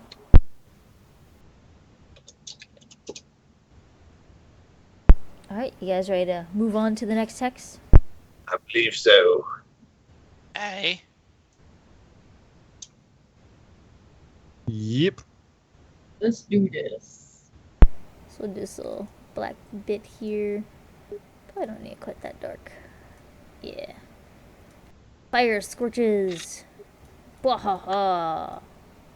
Scorches of fire. These check marks are gonna make this map super busy. But they're good for now. They're good for now. Yeah, we figure something out more permanent later. Yeah, let's see. All right. You guys finally got to the Drowned Temple area. All right. So, yes, the buzz of insects is really loud here. You guys do get to an area. It's a lot more water, right? Because you guys have been kind of mushy ground, but this definitely is. This is a marshy area. As you guys can see, just south of you, there's I got a ruler. There's marshy bits all around. So this temple area is kind of on the edge of those marshy bits. And it's definitely been encroaching on this little, don't want to say town, more like a little hamlet. But yeah, there's a lot of insects here. The bog is kind of filled with a collection of stone and wooden buildings, many of which are partially sunken into the marsh. And give me detection checks. For everybody. Totally know what game we're playing. Yes, detection.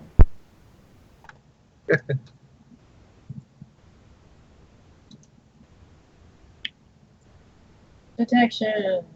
Hey, it's a crit. I got 2 twos. Jesus, hold on. I'm gonna boost it. No reason. No reason at all. Yeah, not so bad for me. All right. Nicely done. Yeah, nicely done. Okay.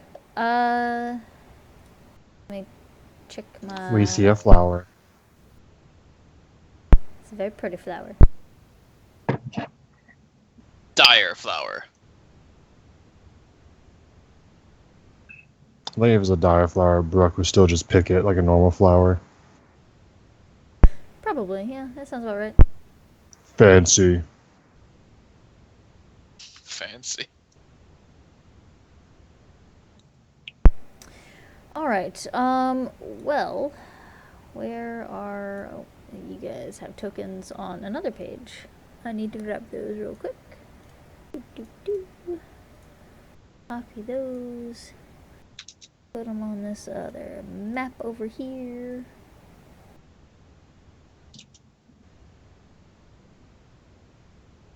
You guys are a little too big for this map. Got to size you down a smidge.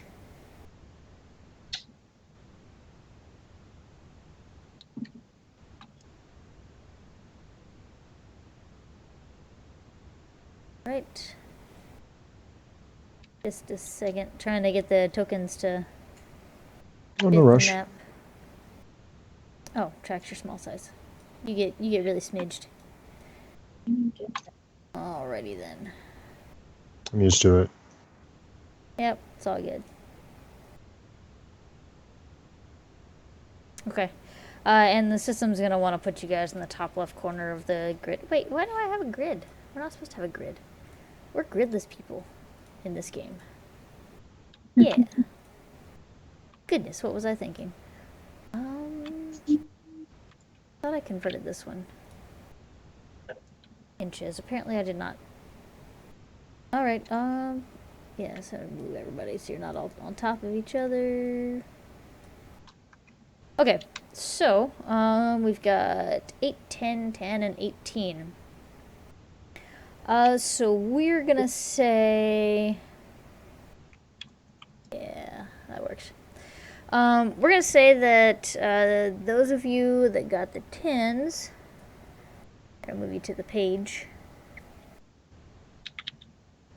Those of you that got the 10s definitely see the reason why Trax did not stay for long here.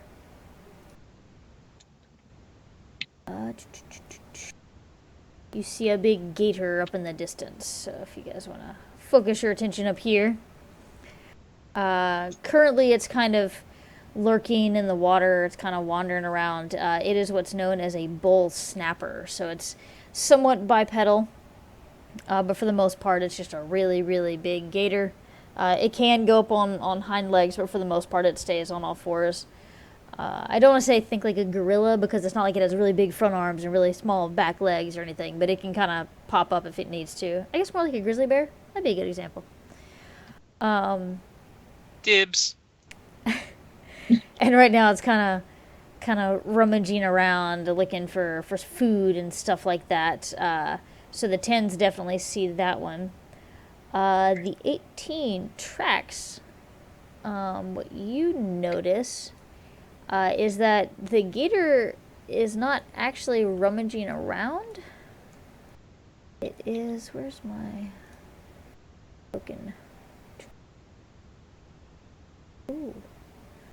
Don't have a good token for that. Well then. Goodness gracious.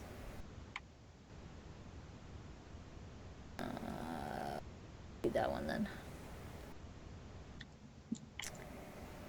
Nope, not dead. Don't want to do that one. That'd be bad. Alright, sure, we'll go with that. Okay, so, Trax, what you notice is that the gator is rummaging, yes. But he's actually rummaging at the base of a tree, and it looks like he's trying to partially dig up the tree. Because bull snappers are not the brightest, but, you know, they're intelligent enough. Because you see that there's actually a human in the tree. And the bull snapper is trying to, like, dig up the tree to get it to fall over so he can get to the human that is up there cowering in the tree. Let him eat it. So, any initial reactions? Aside from Katya being like, yeah, let him eat. Well, we don't see the human. Yes, Trax is the only one who sees the human.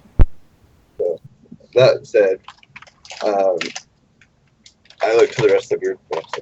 I think we found dinner for tonight. Sounds good to me. Trax, he looks at the group, and they're eyeing the big gator, And then he looks up and he sees in like between the little small spaces between some of the leaves and the branches, he sees the human cowering. Looks at the group, looks back at the tree, looks down at the gator, looks back at the human, back at the group. You okay there? Well, Phelan crosses his arms and looks at you.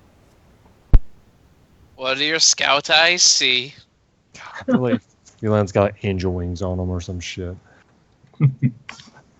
Like Drax looks at Phelan's like, oh, I'm gonna tell him. Tell us what. I shrug my shoulders. I point at the trees like, there's a human in that tree, and that's where the gator's trying to go. Well, that might even be 2 birds with 1 stone.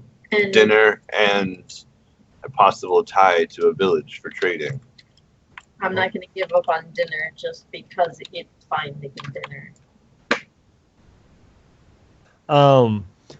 Drax looks at the chief and goes, "Huh? I never thought about that. Yeah, he's probably got some good value to him. So save the human, so we can trade him in and get on the good side of the settlement. I mean, find where settlement is." Exactly. He will have some information about the region. He will be appreciative. How about you leave the information gathering to me once he gets rescued from it? Not to be mean, but I'm the closest we have here in human appearance wise. Closest. But not. Oh. So you're saying this in character though, Rachel? Yes. Oh no, like tries immediately goes, "Oh no, Kaya, no, that big old sword there, you're gonna need to draw that because he's a human, and you can't trust them. So, like everything that comes out of his mouth, probably gonna be a lie." I understand, but it's going to be less frightened by someone appearing more similar to it than Joel's. It's like I'm not concerned for its safety, but first, let us kill this dinner. It's like, and also remember, I did a bit of a stunt when I worked with some of the fell callers. If he's a mercenary or something, at least he might be a little bit more easy to talk to. Well, if he's hiding under a tree. Well, I mean, he is still a squishy human, and that's a very big gator. Well, I mean, opportunity. Sorry. We can figure this out later, but that's only if we save him. I like that we're having this conversation with the humans, like about why he's praying for help, like he's like in the tree hoping not to be eaten alive. We're like, well, yeah, so we can trade him in, and no, I gotta ask some questions. Yeah, Cardinal's looking frustrated. Actually, like he's like, can we save him first and then? All right, let's unsheath my sword. Time to beat up on a gator.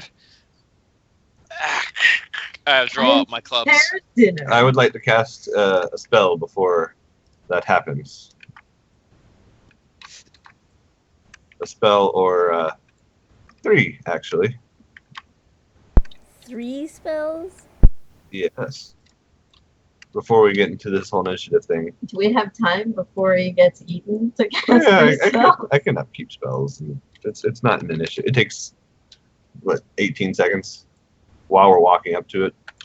Would you like me to count out 18 seconds? You know how long it really is? I can have time. It's like, what do you think, Megan? I think I'll allow 2. 2 turns of casting? I don't know if I'll... Wait, what? It takes 12 seconds, because I can cast 2 spells around. Do you want to be like that? Yeah, just go with the 2 spells for the 1 round, and then we'll start initiative. Alright, I'm going to cast Stone Strength on Bruck and on Hagen. Each gets Sorry, plus is it one. called? It's called dumb strength. Stone strength. Oh, I thought you said dumb strength. I'm like, oh, that's fitting. I believe that's plus one strength, plus one armor for both of them. Ah, thank you kindly. Oh, Get me all too. my. No, because I can only cast 2 spells, so you don't get the third one yet. Well, who you said on the two of them? Right. The two Tagrin of and who? Brooke. Oh, okay. That's all I was asking. Like, it feels very Okay. fancy. Yeah. Fancy. I do what I can.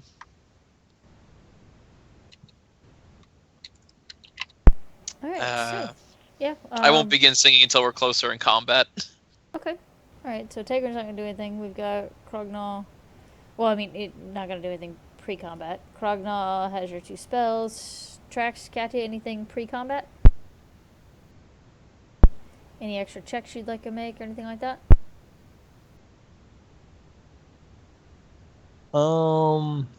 Yeah. Is there anything I can tell about like is there any check I need to make, or do I just know from my previous scouting of this area? Like, is there any hazards to this stuff? Is it just like rough terrain's gonna hamper our movements and we have to just get on these boards here? Or is there anything like, oh, that plant there, don't touch that plant? I'm glad you asked that. This plant here is just some cattails, so you'll be fine. These are like bushes, more cattails and more bushes. But this actually is going to be rough terrain. It is considered shallow water, so you gotta slog your way through it. So you're going to want to move like across the boards and step on these areas that have less watery bits.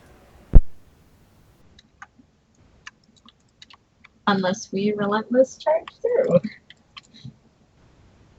She's Unless got you a point. relentless charge through, yes. That's exactly what I was thinking too. You will need a target, but you do have line of sight to that gator, so because he's big. Did Did anybody want to make any type of like lore or survival checks to discover more about the gator? Or you just want to like go on in and just kill the gator? waste the time. Well, I don't yeah, have those, otherwise I would. well, I'm hanging in back when we move up, but yeah, I want to do a. I have a lore zoology, and I also have survival. Yeah, give me Cool. a zoology roll. Go skill monkey. Go skill pig.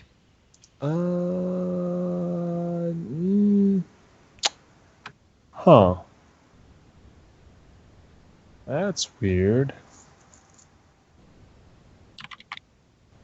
I'll say I'm gonna take that back. I have the skill, but for some reason I didn't put the parent skill on it. Is there a parent skill for zoology or lore? Like, I have the rank, but I didn't put a. Oh well, int is the basis. Okay. Yeah, I have a point there, so that was kind of weird. Okay. Yeah. Give me 1 second.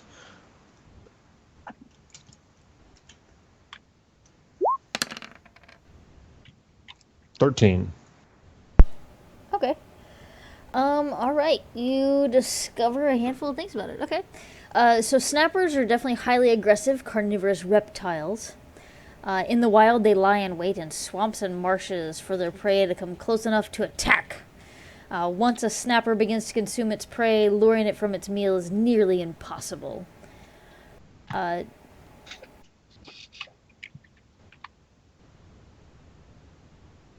Just like Brooke. Yeah. Pretty close to Brooke, yeah.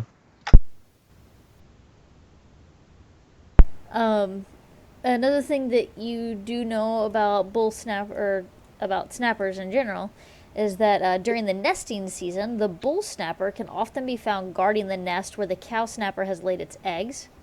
This is when the bull is most vulnerable because it's trying to attack while still defending the nest. So it's going to be slightly less offensive, although still just as aggressive. Unmated bull snappers are also often found skulking around nests during the time hatchlings appear, as they are easy prey. So if they're not his, he eats them. But if they're his, he will fight to the death for them.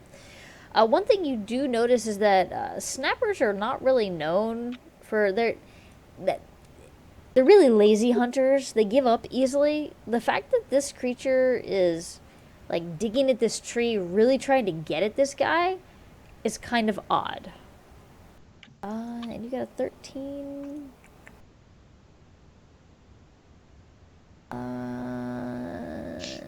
Yeah, that's all you know for now. It's just that's just kind of odd because normally they're not that determined.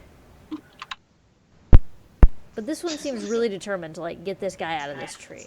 Like every now and then it kind of like reaches up and kind of snaps at him, but then it goes back to like scratching at the base of the tree.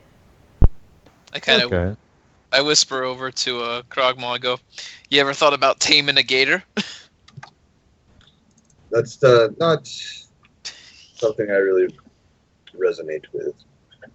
Oh, what? You wouldn't really want... It's like, I figured I could see you riding a fancy great gator with Brooke on the back and just riding into combat. It'd be pretty fun. We can carry the both of them. Maybe if we lived in the swamp, not on a mountain. Dreams for another day. Though nothing is preventing you from riding us. Hey, I'm preventing it. That's dinner. That's glory. And with that, we're gonna have initiatives. All right. Yay!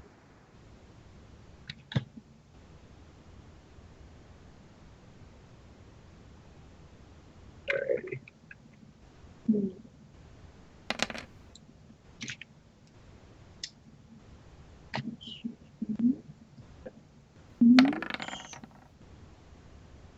Stat plus 2 to 6, right? Yep, 2d6 plus your initiative. Okay. This time, So, I will remember. Click on your tag. Yes, yes. so like as players from Pathfinder, I love the ginormous initiative modifiers in this game. It makes me feel like I took all the feats in the world in Pathfinder. Yep. Or you're horribly dex-based. Like to the wazoo, man. Plus 11. All right, Katya, you are top of the round. I am hungry. This That is is true. our- You've been eating berries for a couple of days and a little bit of rabbit, you know. I may be elf-like, but you know, I need some meat too. So how charge? How charged are you? Yes. How far? It's speed, right? And It's speed plus 3 inches, and each inch is 6 feet. So I'm sorry, I forgot to convert this map to inches. What's your normal speed? My normal speed is 6. That's gonna be 9 for the charge. So 54 feet on the charge. Okay. That's a lot longer than 54 feet. Yep. Can I make a double move to be within charging distance next round? Yeah, double move would be double. So if you're 6, that's 12. 12 times 6 is what, 72? So that gives you 72 feet.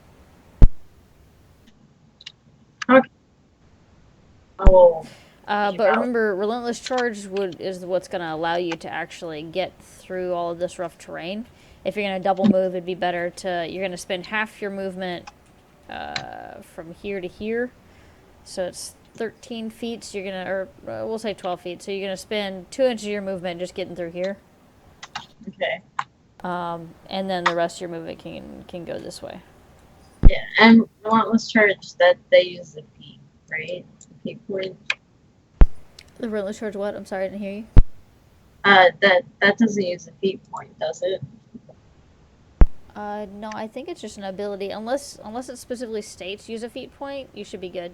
I think Relentless Charge is kind of like it's almost like a passive ability that kind of modifies your charge. Gotcha. Okay. Well then, yeah, I'll be charging through. Yeah, and when you Relentless- charge, you have to have a target. Okay. With the target. Okay, so I can't You can. charge then. You can. You can, Target. yeah. So your target's out of range, so it just means that you would move the farthest you can move, which is like 54 feet, I think. So you can get right to the edge of this thing here, and then your charge would fail, and your turn would immediately end, but you'd be closer. Gotcha. Well then, I will do that. Oh wait, that's 2 inches, 2 feet too far. There you go. All right. Okay, so that's Katya. Trax. I would like to delay. Trax wants to wait till like Tigran and Cognaw and Brock leave. He wants to be in the back essentially. So if I have to like move my initiative down to like Tigran's, like below Tigran's. Okay. Yes, we'll put you at 14 then. Let's reorder everybody. Move Katya. Oh, also Katya. Give me a detection roll. Okay. Detection. I'm using my attack to do this. It's all good. Oh. Hey, it's a crit. Yeah. Well, it's not too difficult to notice. So I'll go ahead and give it. You do see to the side the edges of another gator, and it's kind of like you hear a little bit of rumbling, like growling coming from beneath the water. It's doing the gator thing, where they look like a log in the water. Like it's just eyes, a little bit of the nose. The kind of bull snappers have, or snappers in general, have a dorsal fin. I could have sworn I had a picture of it, but apparently I have a picture saved. I thought I'd attached it. I'm sorry. But snappers look just like normal gators, or well, more like crocodiles. They got a pointy nose, but anyway, they look like crocodiles, modern day crocodiles, except they're a little more. They can be a little more bipedal, kind of, and they've got a dorsal fin. So instead of just that hard ridge on the back, they've got a little bit of a fin. Okay. So that's kind of like poking up, but otherwise it's doing the little. I'm a log floating in the water, waiting for my prey, and but it definitely made itself a little more noticeable when it started growling at you, because apparently you got a little too close. But you guys didn't see it earlier because there's a building right here. Okay. I'm gonna. Can I like take a free action to be like over there? Yeah. You can definitely you can easily just talk to your allies. It's not a problem. Okay. There's another one over there. All right. When you do yell, something interesting does happen. The guy in the tree suddenly realizes, wow, there are people nearby, people that know languages. So he starts yelling and waving a single arm at you. He doesn't let go of his tree, but kind of waves at you. And you don't understand him, whatever he's yelling. You get the idea he's probably yelling something like help or hey over here or something like that. But it's definitely a language you don't recognize. He doesn't speak Caspian, does he? Nope. Definitely not. Damn. I'm sorry. So yeah, that's everything you see, Katya. Krognaw. I kind of make my will expand and physically just the aura of power. I take over Bruck's senses once again, and I have him move his full range behind Katya. So his range be double checking. Remember, it's half if he's going through that water, unless he has a way to ignore rough terrain. He doesn't. I know. this one. So, and I'll move myself to.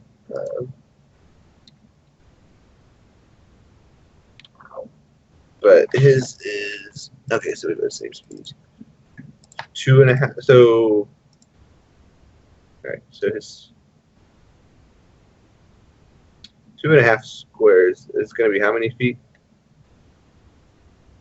Wait, what's his movement? His speed's to it. He has it's 5 normally, and so he said 5 feet to a. There's 6 feet to an inch. Okay. So at 2.5, that's what? 15? 6. Okay, they can go 15. And you can spend a full turn moving though, and is it double speed? Yeah, he can double move, so Right there.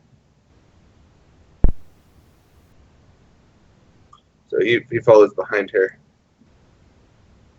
All right, I am going to be moving.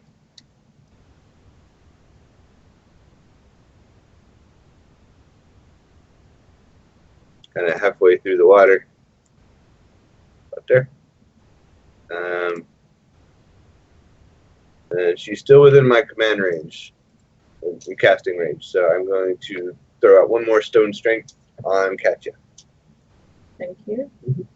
And as my powers kind of just sort of like manifesting around me, I'm pushing Bruck for 3 fury and then leeching it off of him. 2 of them are spent upkeeping my previous stone stances, and the one's putting it on Katya. all right. Yeah. So from this point on, basically, I'm just not going to say it every turn just because it's going to be repetitive, but I'll be making sure he gets 3 fury, and then I leech it to upkeep all of my spells.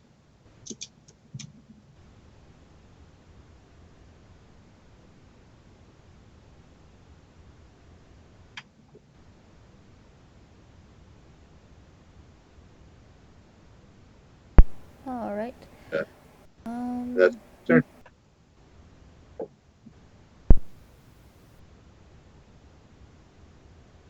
Okay, and so that's Krogno. Oh, so now it's my turn.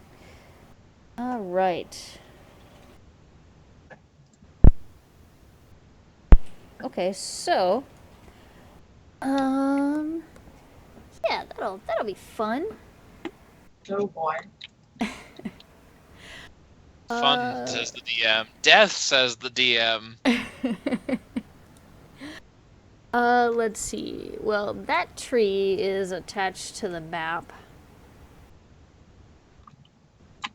Let's see. But if we grab another tree, not attached. Sure, we'll dang it. Go with this.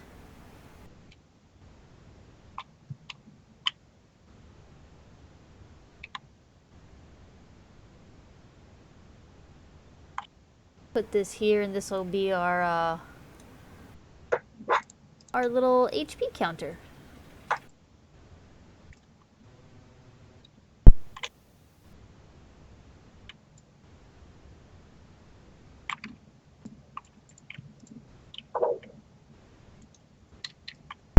Alright, so the tree has some HPs.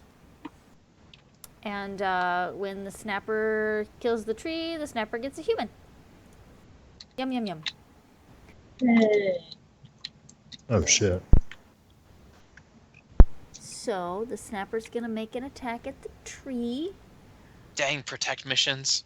Hey, it's better than escort missions. Oh, now don't jinx it. Wow. Alright, where was it? I'll just... That's an arbitrary thing. Okay. Alright. So, let's see. His attack's gonna auto-hit. The tree can't really dodge. So we'll roll damage. And then we'll take away the armor. Alright.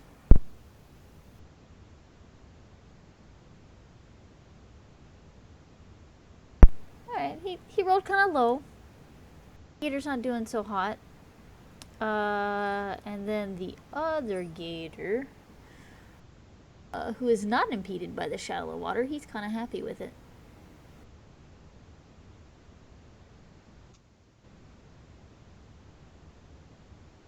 "36 feet. Yeah. Yeah, the gator will come, kind of growls, and let's just have the Oh. gator. Does that gator hiss thing, right? Yeah, the growl hiss thing. Gators hiss. I wonder what gators sound like. They Yes, sound- they do. they bellow and also like really loud hit, like air escaping from a tire. You'll Yeah, know. it's- You know. It's not like They're snake very- hiss. And they move really quickly. That It's like rolls. something on lines of like almost. Yeah, it's like that, but like terrifying. Exactly. See,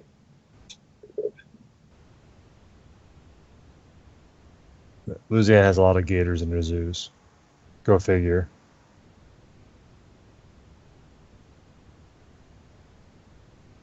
Alright, so this attack is coming at Katya. Nope. No. No, I reject your reality, GM. I disbelieve. that's your defense. My defense I is believe it's higher, but 12. 12. Yeah. 12. Okay. It's how much your armor? My armor is 14. Oh wait, hold on. What's the bonus you gave me? Plus 1 armor. Okay, so it's 15. Alright, so you just take 2 damage. No. Oh, maybe I should. Oh yeah, you guys have Figure out where. all your bars, so if you want to put your HP in and have a little bar above your head, you can. Oh. 6, 7. Alright, so as soon as Katya has got all that, Tigran, it's your turn. You see, I take my time with how I walk because as much as I'm a berserker, there's always more things to hit. And sure enough, there it is. Does she look like she doesn't take too much damage from that bite or anything, right? Katya did not get bitten in half. This is good. I think I'll go and help her though. I believe I can hit that with my relentless charge. Well, you just relentlessly charge your heart out. Yes. So I get up there all fancy like, and I'm gonna club him several times. Go and club. Alright, going clubbing. Okay, I need to mention something A. in reaction to Rachel, to Katya being hit, by the way. For what it's worth, I'm moving closer to the fight. Which way? Your fight. Okay. I have Defender. After an ally has been hit within my command range, move up 12 feet. Alright, that's nice. So I can do half of that. A 13 to hit him. Defense 13, yeah. Hey, time to do some damage.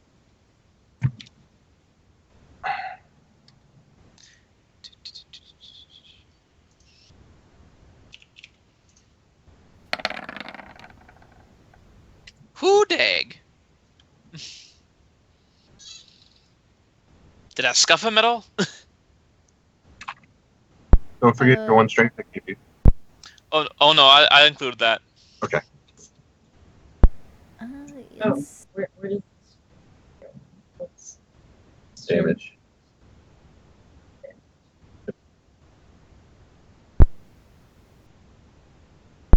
Yep, yes, scuffed it. Then I'll backswing and spend a feat point to do it again. Alright.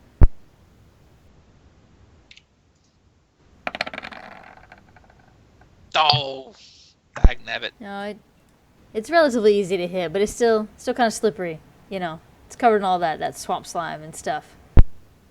Oh, so is that a no or a maybe or a slightly? That's a no. No. Oh, sad panda. Alright, well then I go crack. I hit him once. I didn't get to do the second bite, but at least I scuffed him. You did. You scuffed him. All right, Trax, it's your turn, and we'll say you're hitting at this gator, but it doesn't seem to really care that you're there. Like once it's locked its sights on its one target prey, it's going after it, and right now Katya is that target prey. Yeah. Sort of relief. Like Drax, like he has his crossbow out, and him and Phelan just got their head tilted. And they look at that gator bull snapper attacking the tree. And they're like, "Huh, that's weird." And he looks at Phelan. Oh, seems really obsessed about that human, huh? And then like there's like a snap as it like rips like the limb off the tree branches. And like, oh, Chief want him alive.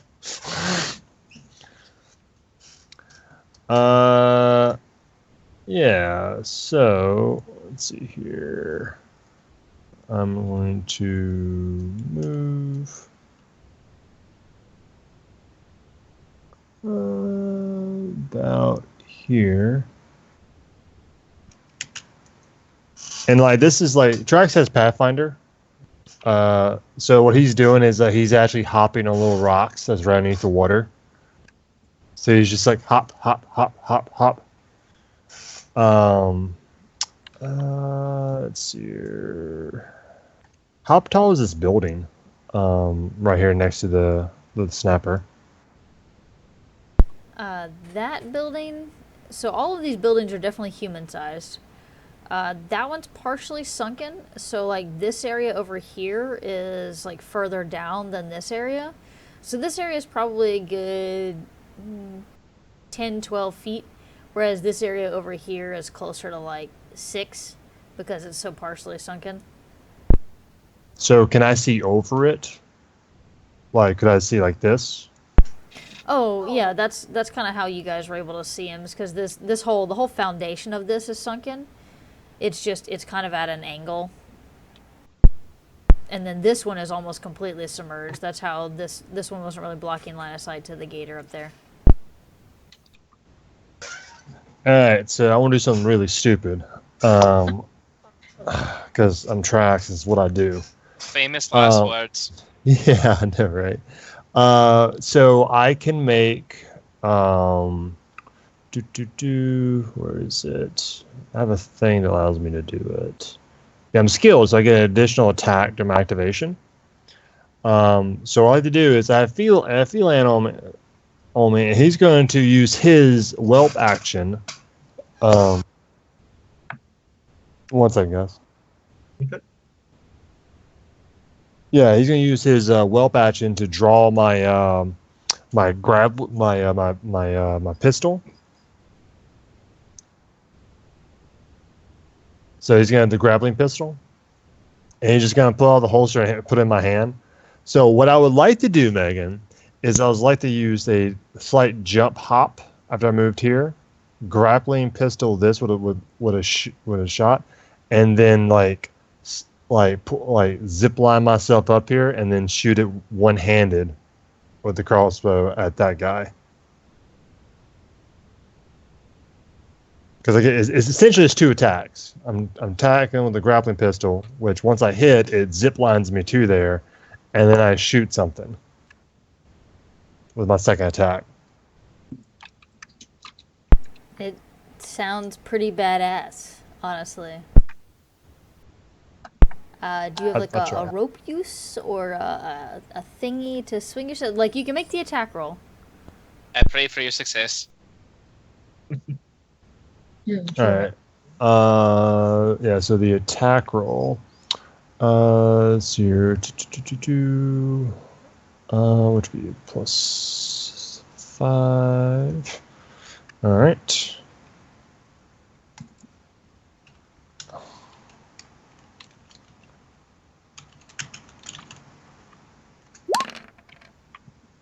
All right, 12 for the grappling pistol. The building is not very good at dodging, so you definitely got that one. Do you want me to make any error checks or anything like that? Yeah, go ahead. And I guess, I mean, does the An agility check?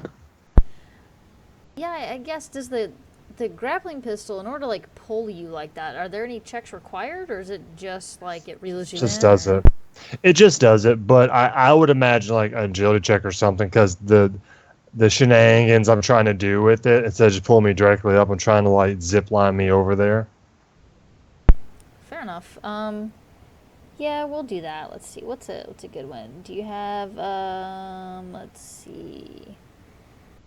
We'll go with rope use, since you said you want to do like a zip line type thing. Let's go with rope use. All right. I do get boosted agility rolls, and that's an agility check. Booyah. Awesome. Okay. All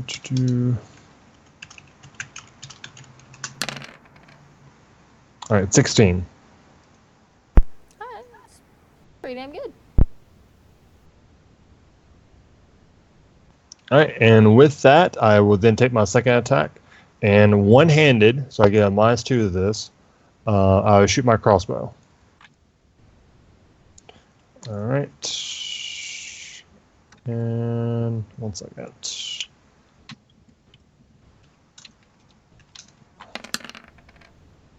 14. To hit the distracted snapper, yes, you hit. All right, I think it's Nice. let's see here. And that's a 12. 19. All right, respect. Does a 19 do it for you? It's respectable. All right, so it does do damage to it.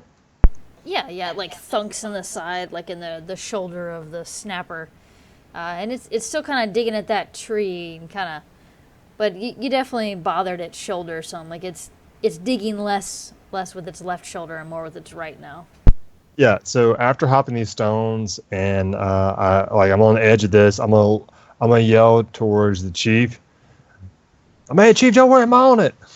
And he's gonna zip line past. And when he passed Tager and Kalia, you're doing a great job, Phyllis.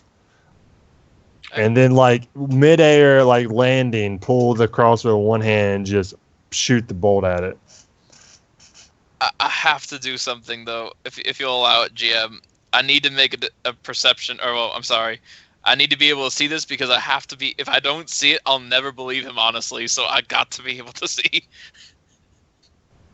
I don't know. I mean, he's like yelling at you guys, so I think you definitely see it. It's like, because if I do believe it, I'll tell great stories. But knowing my luck, it'd be like he always does something cool when I'm not looking. I'm like, oh, I'm sure you did it. No, well, see, we're gonna say that you're so used to, because you were the chief's son, right, in your previous creel, This is true, yes. and it was kind of one of those, oh, well, you're totally gonna be the next chief. Of course, you're gonna be the next chief. But all this war shit happened, and now you're without a creel. But there's still some part of you that's always kind of used to like responding or turning your head when someone says chief. And so, even though Trax was talking to Krognall, Krognall's not used to being called chief, so Krognall kind of halfway glances, just because Trax is yelling. But you're like, yeah, what? And then, so you definitely see it. This Like- majestic, this pig troll flying through the air, and then one hand shoot the crossbow. I actually look up and I'm like, holy crap, he actually did it. I just like watch it thud into the gator. I'm like, if it had been anything else, the stories will tell differently though. It's like freeze. It's like slow motion camera. I'm in the air shooting the crossbow, and Fee lands on my shoulder doing like the finger gun, mocking like he's shooting a crossbow. All right, that's my The turn. whelp finger gun. Your crossbow. Can't afford a gun. Can't afford the bullets. All right, Katya, it's your turn. Okay. My turn. And this guy made me pissed off because he is biting at me and I am going to punch him in his gator balls. So, Actually, that does remind me real quick. Trax, can you make me another zoology check now that you're a little closer? That was the best answer to that question ever. Yeah, I will totally do that.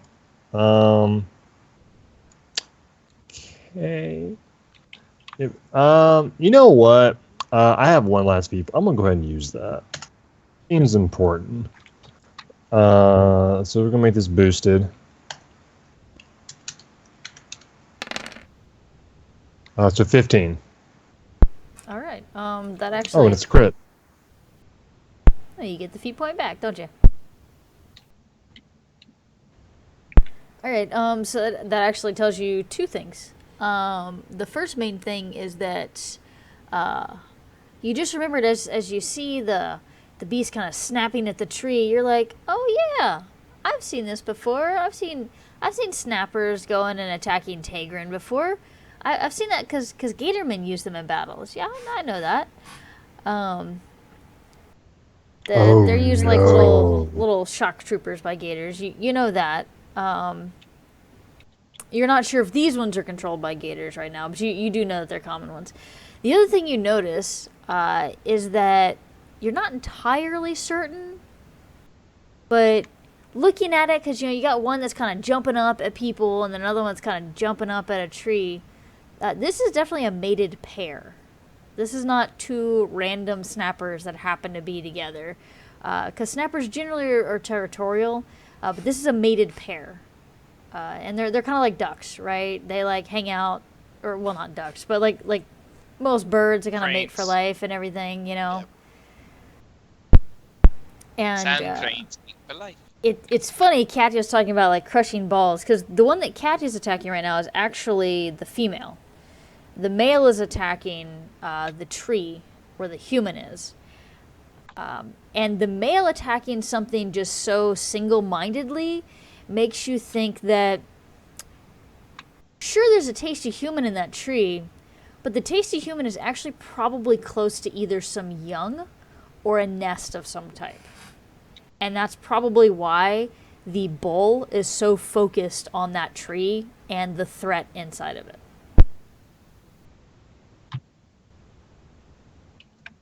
Oh yeah, like Trax is like, ha, and he goes, wait a minute. Oh hell!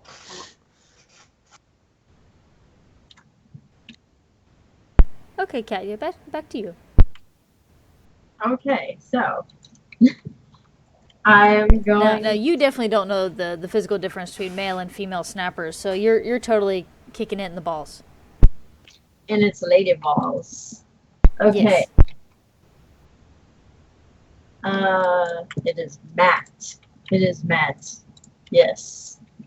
Yep, melee attack. Oops.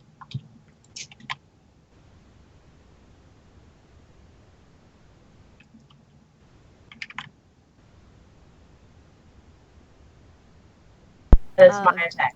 Yeah, 15 definitely hits. Woo.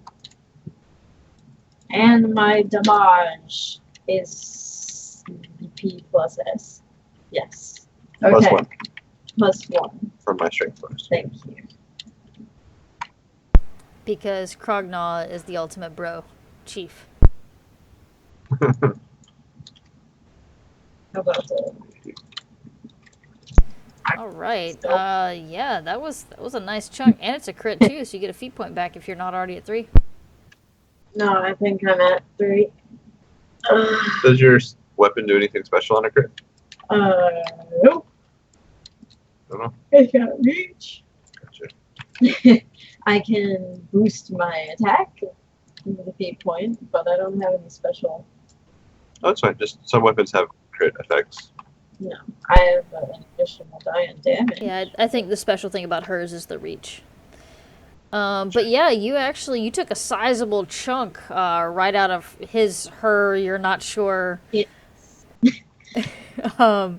Shoulder there. You were kind of aiming for the neck, and it's kind of thrashing around, but you definitely took a real nice chunk out of her right shoulder, and you get kind of close to almost severing that front forelimb off. And it kind of hisses and growls even more at you. All right, Krognaw. Alrighty. I was really nice to enchant you all, wasn't I? yes, thank you, bro. All right. So I'm okay. First thing, I'm gonna. Okay. Basically, I'm gonna upkeep the spells. I was thinking about, well, I could throw some rocks, but no, that's being useful. So, I'm gonna push and leech. Wait, is like I the said. stone strength an upkeep? Yep. It's an upkeep. So Okay, you can only have one upkeep up at a time. I can't have everyone with an upkeep spell. Correct. It's kind of like I don't know if you've done 5th ed with the concentration. Hey, you can only have one thing you're kind of concentrating on at a time. Gotcha.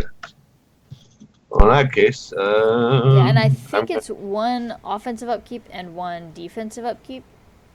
I think is the only way you can get more than one, but otherwise, yeah, it's just one upkeep. fair enough. In that case, Katya, I'll let it wear off of.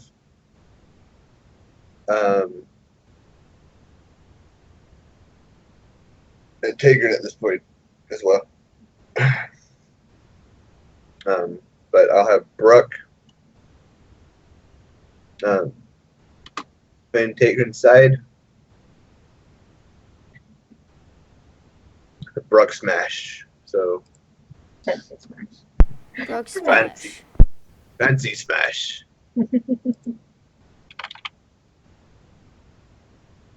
Aye, fancy smash. Alright, so he's going with the claw bite. Okay, it's on this. Okay. Yeah. So one little amendment to what I said. You can only have one of each upkeep. So, like your stone strength, if you had different upkeep spells, you could keep one of each of those, but you can't keep multiple copies of the same spell. I got you.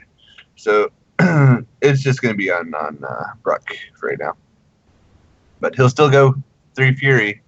But instead of just pushing him, I'm actually going to be able to make his attacks power attacks, I believe. What? So he's going for like You gonna boost the attack and Headbutt. damage?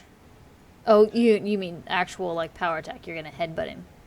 Yep. All right, that's fun. That's all right. We got some troll gator wrestling. Let's do it.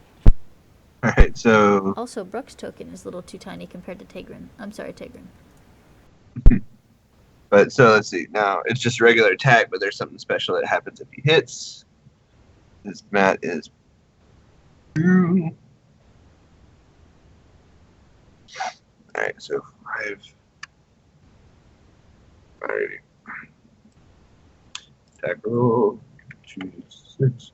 But yeah, and actually the other 2 Fury, I'm gonna spend 1 Fury to power attack, 1 to boost the attack roll.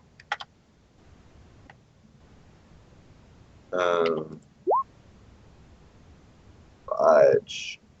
You can Oh. re-roll with the feat point, right, or something like that. Krognaw can. Brooke doesn't have feat points. He doesn't count as under my feat points. No. Because he generates fury and things like that, but you can spend a fury to have him try it again. Well, he has 3 attacks anyway, so it's yeah, it won't be a power attack. I'll just use his other claw.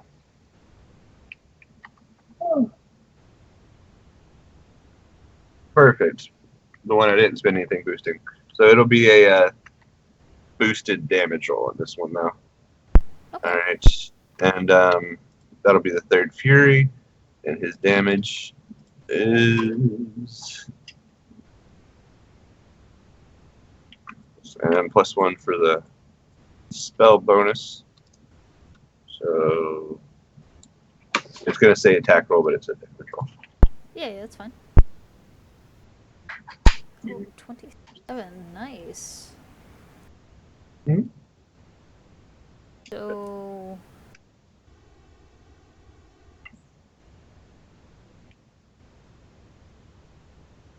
That was Alright. left-handed. That was left-handed. Yeah, you can go ahead and describe that. That's definitely a kill. All right.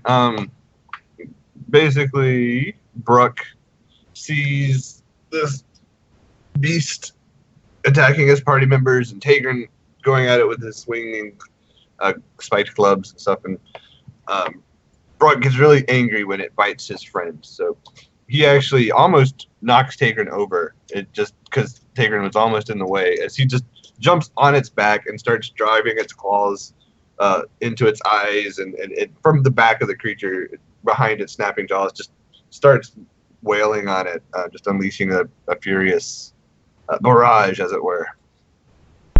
Alright. God dang it! You pushed me out of the. Oh, never mind. It's dead. It's like, watch your control. But yeah, Brooke is even after it's dead, still hitting it a lot. Yeah, as you would expect. It's like punch, punch, fancy, punch, punch. Let's see. So, and I'm going to kind of be working my way behind Brooke. Actually, I'll go just about like that. Alright. And then I will take my turn. Let's see here. All right, this other crocodile, Chomper, is within range. Snapper. Napper. Since I can only keep one spell a turn, I'm going to use Stranglehold. That's where I have the bits of rock and earth actually start forming crevices, and the ground starts breaking underneath him before other shards of earth start coming on top and filling in right behind, trying to basically break ankles, grab feet, etc. Nice. Awesome. Lots of stone spiky bits involved. Except it's more like mud right now because it's water. But yeah, it's mud, spiky mud. Well, there's some rocks somewhere. There That's are it. rocks somewhere. Yes. Yeah, so that's going to be an arcane attack roll, and I will boost my attack roll with. Wait, no, never mind. I cannot because I spent my fury already. So, but it is still an arcane attack roll.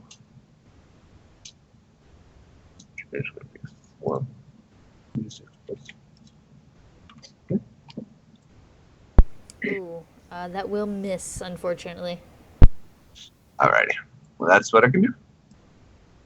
Awesome. All right, so it kind of like whizzed by him and made some mucky muck over not too far from him, kind of stone spiky bits. Oh wait, I can spin a feat for myself though.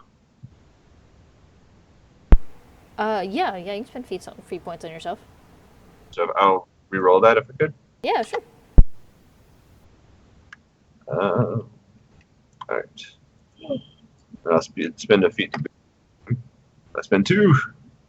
You have no beats. How do you walk? Really? Really? Okay. Well, destiny has spoken. I leave it as it is. Oh man, that's I'm sorry. It's all good.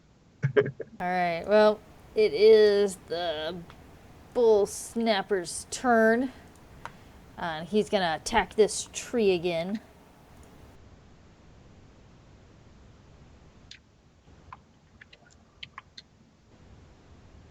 Yeah, he just gets that. Okay. All right.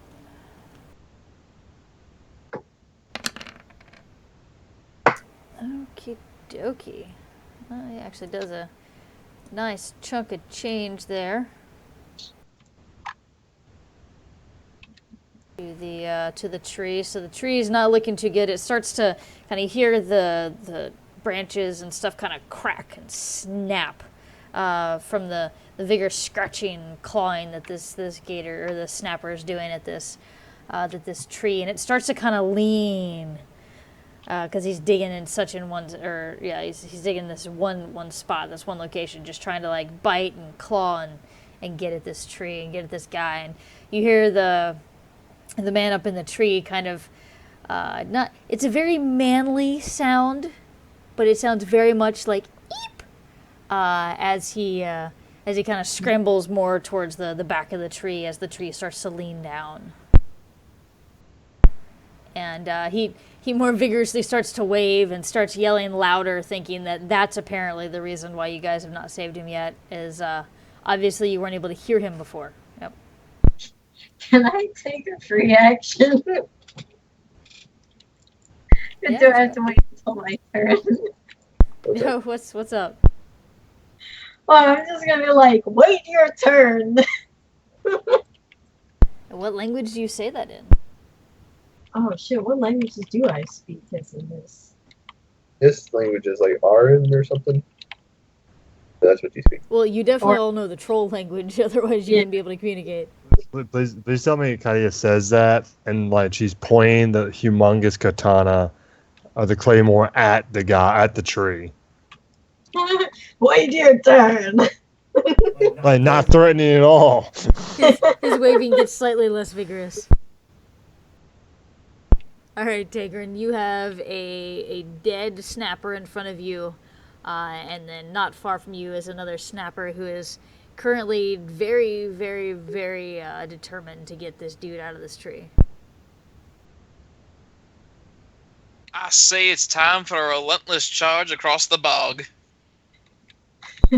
All right. So, more for roleplay's sake, I let loose a curdling battle cry, and I just say, "Time to get your fancy gills off that damn tree, you stinking wannabe purse!" Wannabe purse. All right, I like it. The human in the tree, by the way, after that bellow, is no longer waving and just kind of like holding on to the tree, uncertain of how to proceed. Okay, let me see. Hang on, dang it. I can't do the fancy. Wait, there it is. Wait, right click? No. Nope. Ah. Yeah, hold your token with left click and then you press spacebar. That's what it is. Okay, thank you. Sorry about that. That was just me being you're all dumb. good. No, it's all good. Alright. So, there we go. A little bit closer. Okay. So, I come at him with my charge, and here he comes.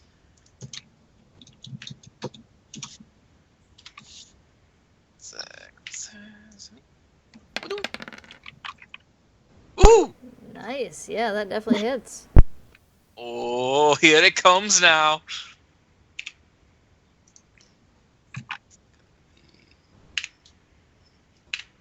Sounds like Tigran really wants a new purse. Oh, dag nabbit in the bloodiest of senses. But I will backswing. All right. Yeah, that attack did not seem to be as effective as it should have been, as you kind of like you have hammers, right? Like little maces? No, I have 2 spike clubs, actually. Spiked clubs, yeah. So yeah, your spike club kind of like halfway, doesn't quite like rubber bounce off the back of the skater, but there's definitely like a good solid wall of muscle and armor there that you weren't quite expecting. It's alright. Because I know I can hit him again. I hope. No, not quite enough. Dag nabbit. So, next turn I can do it, but oh well. So, I mean, I hit him, and I'm like, okay, these things are way tougher than I thought. Yep. All right, Trex.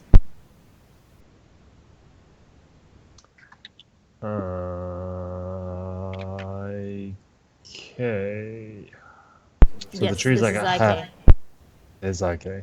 So the tree's at half branch. Yep. All right. The tracks are gonna. Oh, there's penalties of shooting in melee, right? Yes, unless you have something that negates it.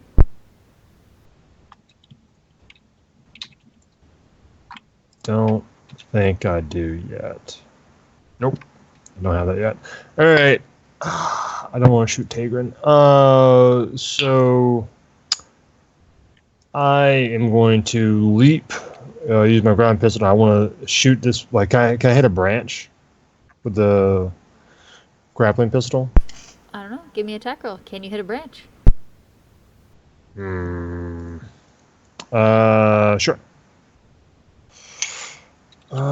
Do I have? No, I don't have anything. Okay. Let's do this.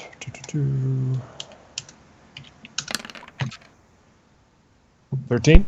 Yeah, you got it. The 13 would hit the thrashing gator. I think it'll hit a tree. Super dodgy tree. So it like shoots the line shoots out, hits the branch like the main base of the tree, and just zoop, we go sailing through the air, and we land and we grab one of the branches. So I get like really close with the human. Like when I land, I'm just like doof, right there. So what does he look like? He looks like he's definitely seen some better days. This is probably not where he wanted to spend his day. He also looks like he's probably been in this tree for more than a day. Maybe 2, maybe 3. Isn't looking too good. He's malnourished. Definitely hasn't shaved in a while, so he's got a little bit of that multiple 5 o'clock shadows going. He has at his side what looks to be a pistol, but all of the bullet pockets, like his little bullet pouches, definitely look empty. Probably used on the gator to little to no effect. And he's also wearing a long red, or what at one point in time was probably red, coat, like greatcoat. But it's in tatters. Like all of the bottom of it is jagged and in tatters. The sleeves aren't looking too good. Looks like he definitely attempted to halfway patch them, but isn't very good at doing that. And then you definitely see there's a breast pocket where there was probably an insignia at one point. And the interesting thing about that is that all of the other like wear and tear on this jacket just looks like this guy's been out in the wild for a little while and isn't very good at being out in the wild. But that breast pocket where you would normally see an insignia definitely looks like that was forcibly removed. So it wasn't like, oh, wear and tear, my insignia's gone. No, like something removed the insignia, like something ripped the insignia off of that coat. All right. Yeah, so I land and I look at him and I just like Trash just has that look on his face like just typical human. And I don't speak his I speak troll and I speak like gator. I don't speak human. So you can talk to the gator then. I don't like humans, so why would I learn their language? So I just looked at, and then like I lean, like the branch kind of bends a little bit, and then there's the gator, like the snapper below me, and so I just I lean forward again, so I'm going away from the snapper, and I just pull the crossbow up, like I'm not taking my eyes off this human. I just hold my crossbow up. Phelan immediately knows what to do and just grabs it and stows it for his quick action. My other quick action, I want to can I like shoo him back some or something, like away from where he's at right now, like can or something like that. Or where do you want him to go? He's in a tree that's slowly falling into a gator. Just don't do that. Don't do that. What? That's Mr. legit. Shit. I don't have anything. Yeah, I guess I'll just like I'll keep my eye on them, but I'm like kind of like, I guess look down and go, dag dabbit taker. Oh, I thought you were gonna kill it. Snap, snap.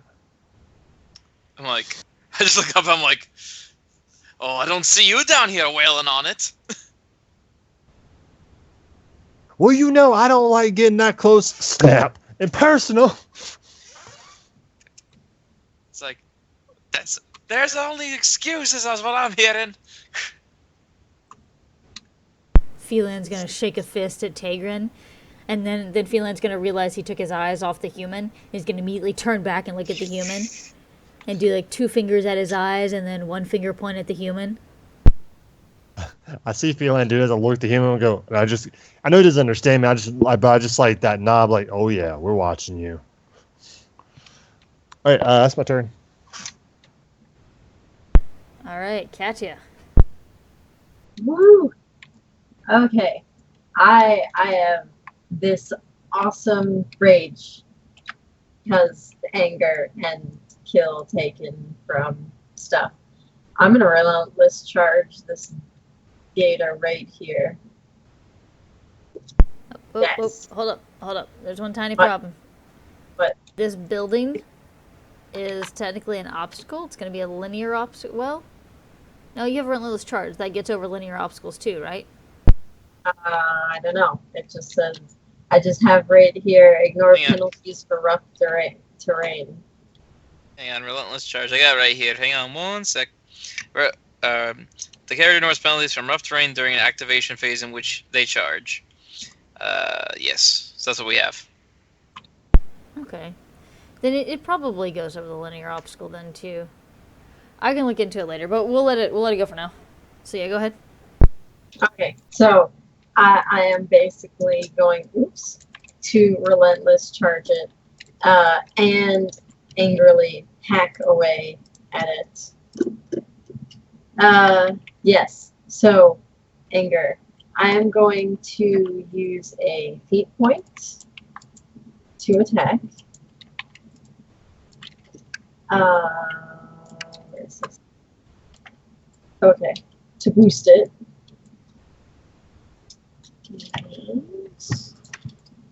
Great attack. I do this. Hey, it's a crit. Nice, good job. I got my feat point back. Woo! Nice. Okay. And then for my damage.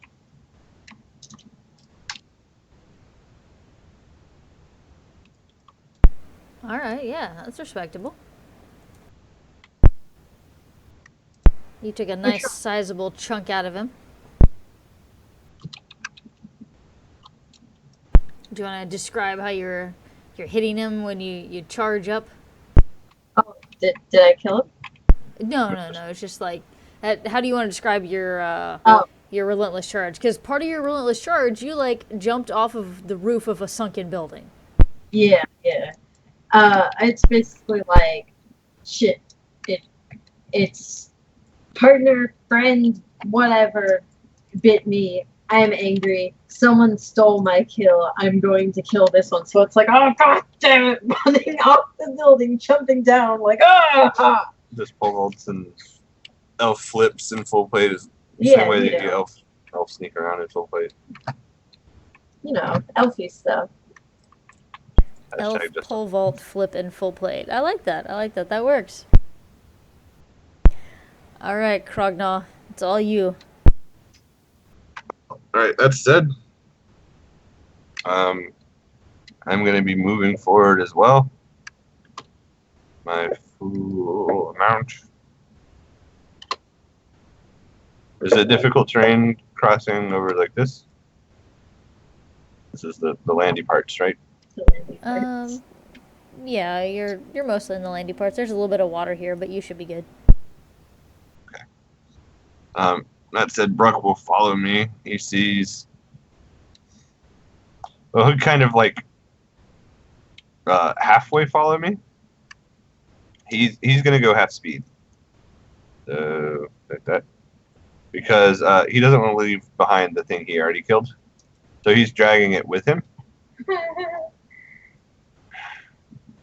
So he's dragging the other gator, and he's just like kind of following me now, like she's supposed to stay in the line. He doesn't want to lose his place in the line, type thing. But I push him to like, so out of character, I'm pushing him for all 3 fury to like coerce him to follow the group, and then I harness that to I will throw another earth bolt or stranglehold. Once again, and I will use my 3rd remaining fury to boost the attack roll. Awesome. You do get a -4 to hit because it's in combat. Okay. Because they're engaged. Even with spells?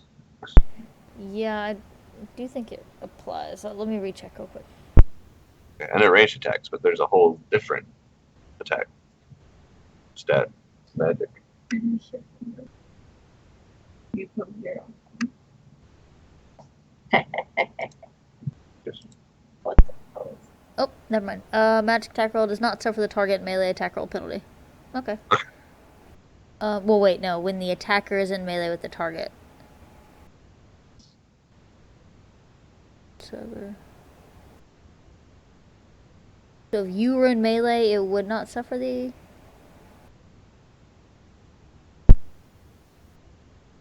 Yeah, because I'm guessing because warlocks are they're they're fighter mages essentially.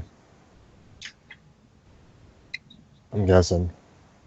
Let's just see what the dice are, and it might not matter either way. Let the dice gods decide. Oh, crit! The dice gods have decided. Even with the +0, it doesn't matter. Woo. So I get a feat point back. Yep. And so the gator, I don't think it's a hard. Since he's hit with a spell, can either choose to move or attack next activation. He doesn't get both, but he's been attacking anyway. But that said, I do get a power 11.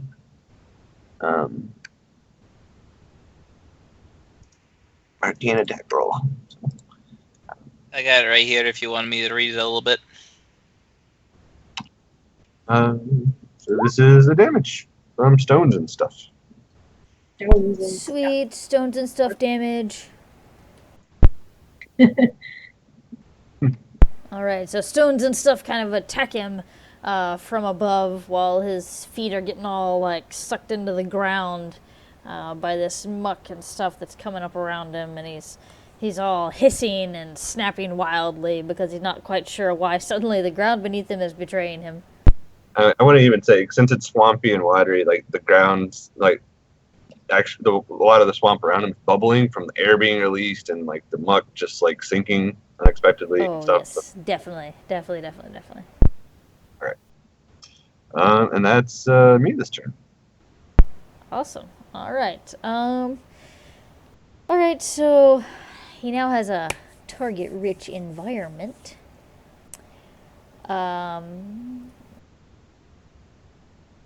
Stats. Okay. Yeah, he's gonna kind of turn because now he's definitely getting surrounded. The thing in the tree is a threat to his young, but so is everything else that's nearby. So let's say Katya took a big nice chunk out of the side of his neck, so he's definitely gonna turn and look at her. He's not too happy with that. Not too happy with him. So there. We're even. Yeah. Really? Taking high ass damage and like nothing on attack. Okay, well, Oh, don't think a 9 hits you, does it? no. Alright, well, like as you deftly dodge out of the way of his attack, you can like feel the air being sliced next to you. You can feel the power in his jaws as they come down just a hair's breadth away from you. And you realize, you know what? You like that you're a dodgy elf. Yeah.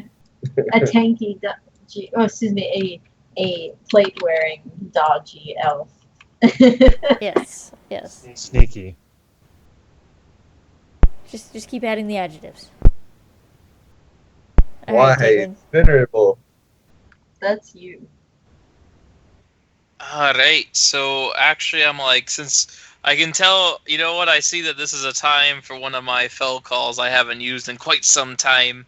So I look at kind of my argument with Trax, and I start I'll fell call the heroic ballad, and I'll basically begin telling of the daring flying pig who never touches the ground and always brings his crossbow into combat. Aw. It's a love song.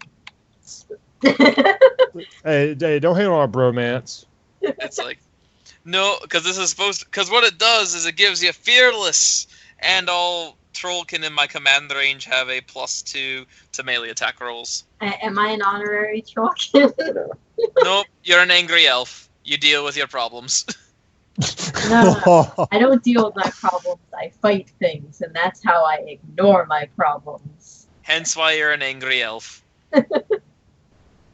So, alright, so so that's my quick action, but then I go right into attacking it.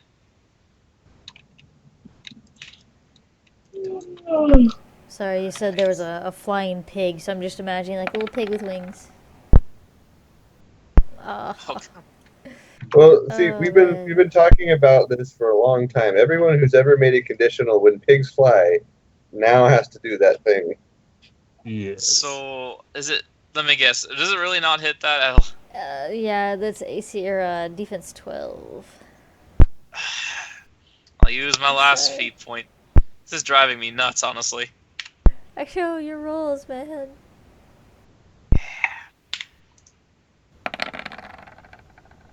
There Alright, we go. there you go. There you go. Alright, jeez Louise, the cranky. So there we go, we go to there we go. Do some damage there. Okay, there we go. Damn. Alright. Crit, crit, crit, crit. Don't your clubs crit something? Oh yeah, they have they have knockback chance. When they crit on, it's the hit roll, not the damage roll. Oh, sorry. True. But it doesn't matter because that's a crack ton of damage. That's a lot. Yes. That almost killed the bull snapper. So close. No, so close. So, where do you want to hit him to kind of like, because whatever you hit is totally broken.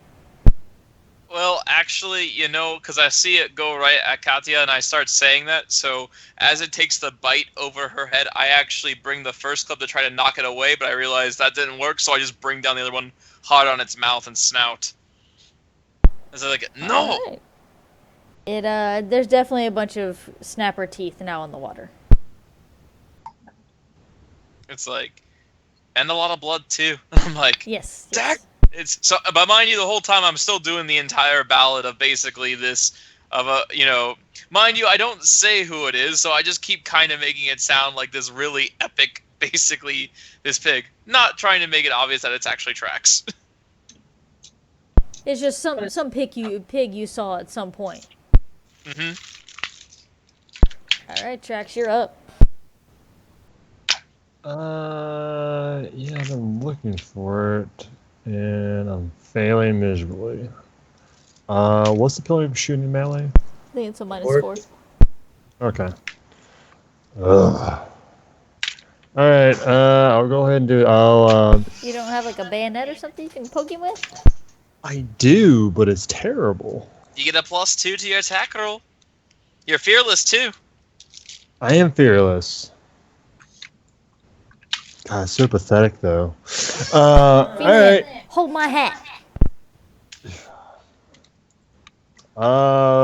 Yeah, I'll do that. I'll tell Feline hold my hat, give him my hat, and I tell him to his quick action. He's gonna hop off my shoulder and well, no, his quick action is that he's going to so because I have the pistol out. Yeah. So yeah, I know, but I have the pistol out in my hand because I was zip line and I threw it the crossbow. So I'm gonna look at the human, look down there, and I feel a little courage with that tail. It just got my blood pumping. So I'm looking at this humongous snapper, and I just like not even I just like toss the pistol in the air, and the feline with his quick action, he's gonna grab it and just like serious welt face, just holster it, and I'm gonna quick action pull out the my crossbow that has a bayonet on it, and I'm just gonna jump out of the tree and bayonet the gator. Best plan ever. So as you looked at the human, and you're feeling all like fearless and stuff, the human's like wincing at the sound of this song because it is definitely not his definition of music or anything other than there's a troll not very far from me yelling loud enough to be heard a mile away, and it kind of hurts. Here we go. Nope. Let's see here. I do have a feat point. Can you do anything with attack rolls? You can re-roll failed attack rolls. I would do that. All right.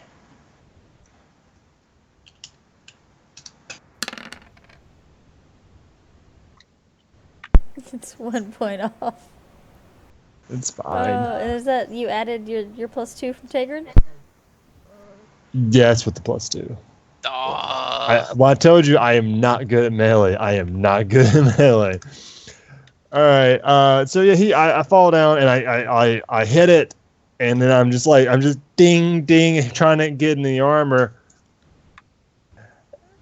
and I'm just, and at this point I'm realizing my horrible mistake as the courage is wearing off, and I'm like, oh, what am I doing? You just realized you're stabbing with a skinning knife. Probably not the right. Maybe it's all in the wrist. All right, Kata, you really need to kill this before it's my turn again. Before it's its turn. No pressure. Okay. I'll try. All right, Katya, it's all you. Can you do it? Yes. I am going to spend a feat point that I regained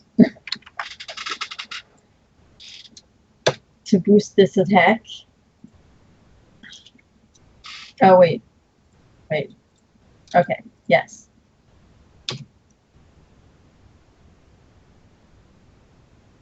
All right, that hits. Ooh, okay, and damage.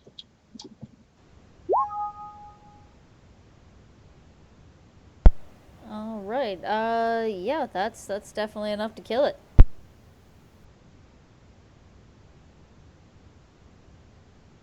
So you can go ahead and describe that. How do you kill it? Sorry, the microphone was off.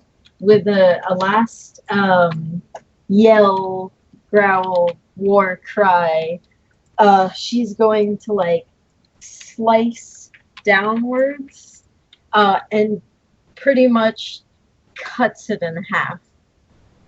Just straight down. All right, nice. And then afterwards, she's gonna, shake her blade off slightly to get the excess blood off. And while she's breathing heavily, she's gonna look at the human. What did you do? The human is very confused, but it is happy that there's no longer a gator there. Or in his tongue, he hears from the bloody elf. Something like that, yeah. Yeah, he totally has no idea what the hell you guys are saying, and he's slowly realizing you guys don't understand what he's saying, and he's slowly realizing, too, that his gun's out of bullets, and all of you are well armed. And with that, we are going to end the session. Nice. Yay. Didn't you got any magic that allows people to understand languages? Nope. This is gonna be fun. Oh, gonna be awkward great. translation It's- time. It's called role playing. It's 'Cause like it's a No Man's Sky. Role playing game. Well, we're just gonna knock them out and drag them around with this. So yeah, next session you guys are gonna have to figure out what to do with this human and gather your loot because there's definitely some stuff here.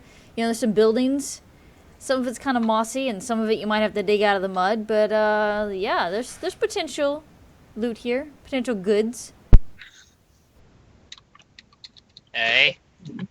And if there are witches here, maybe even some magical wares.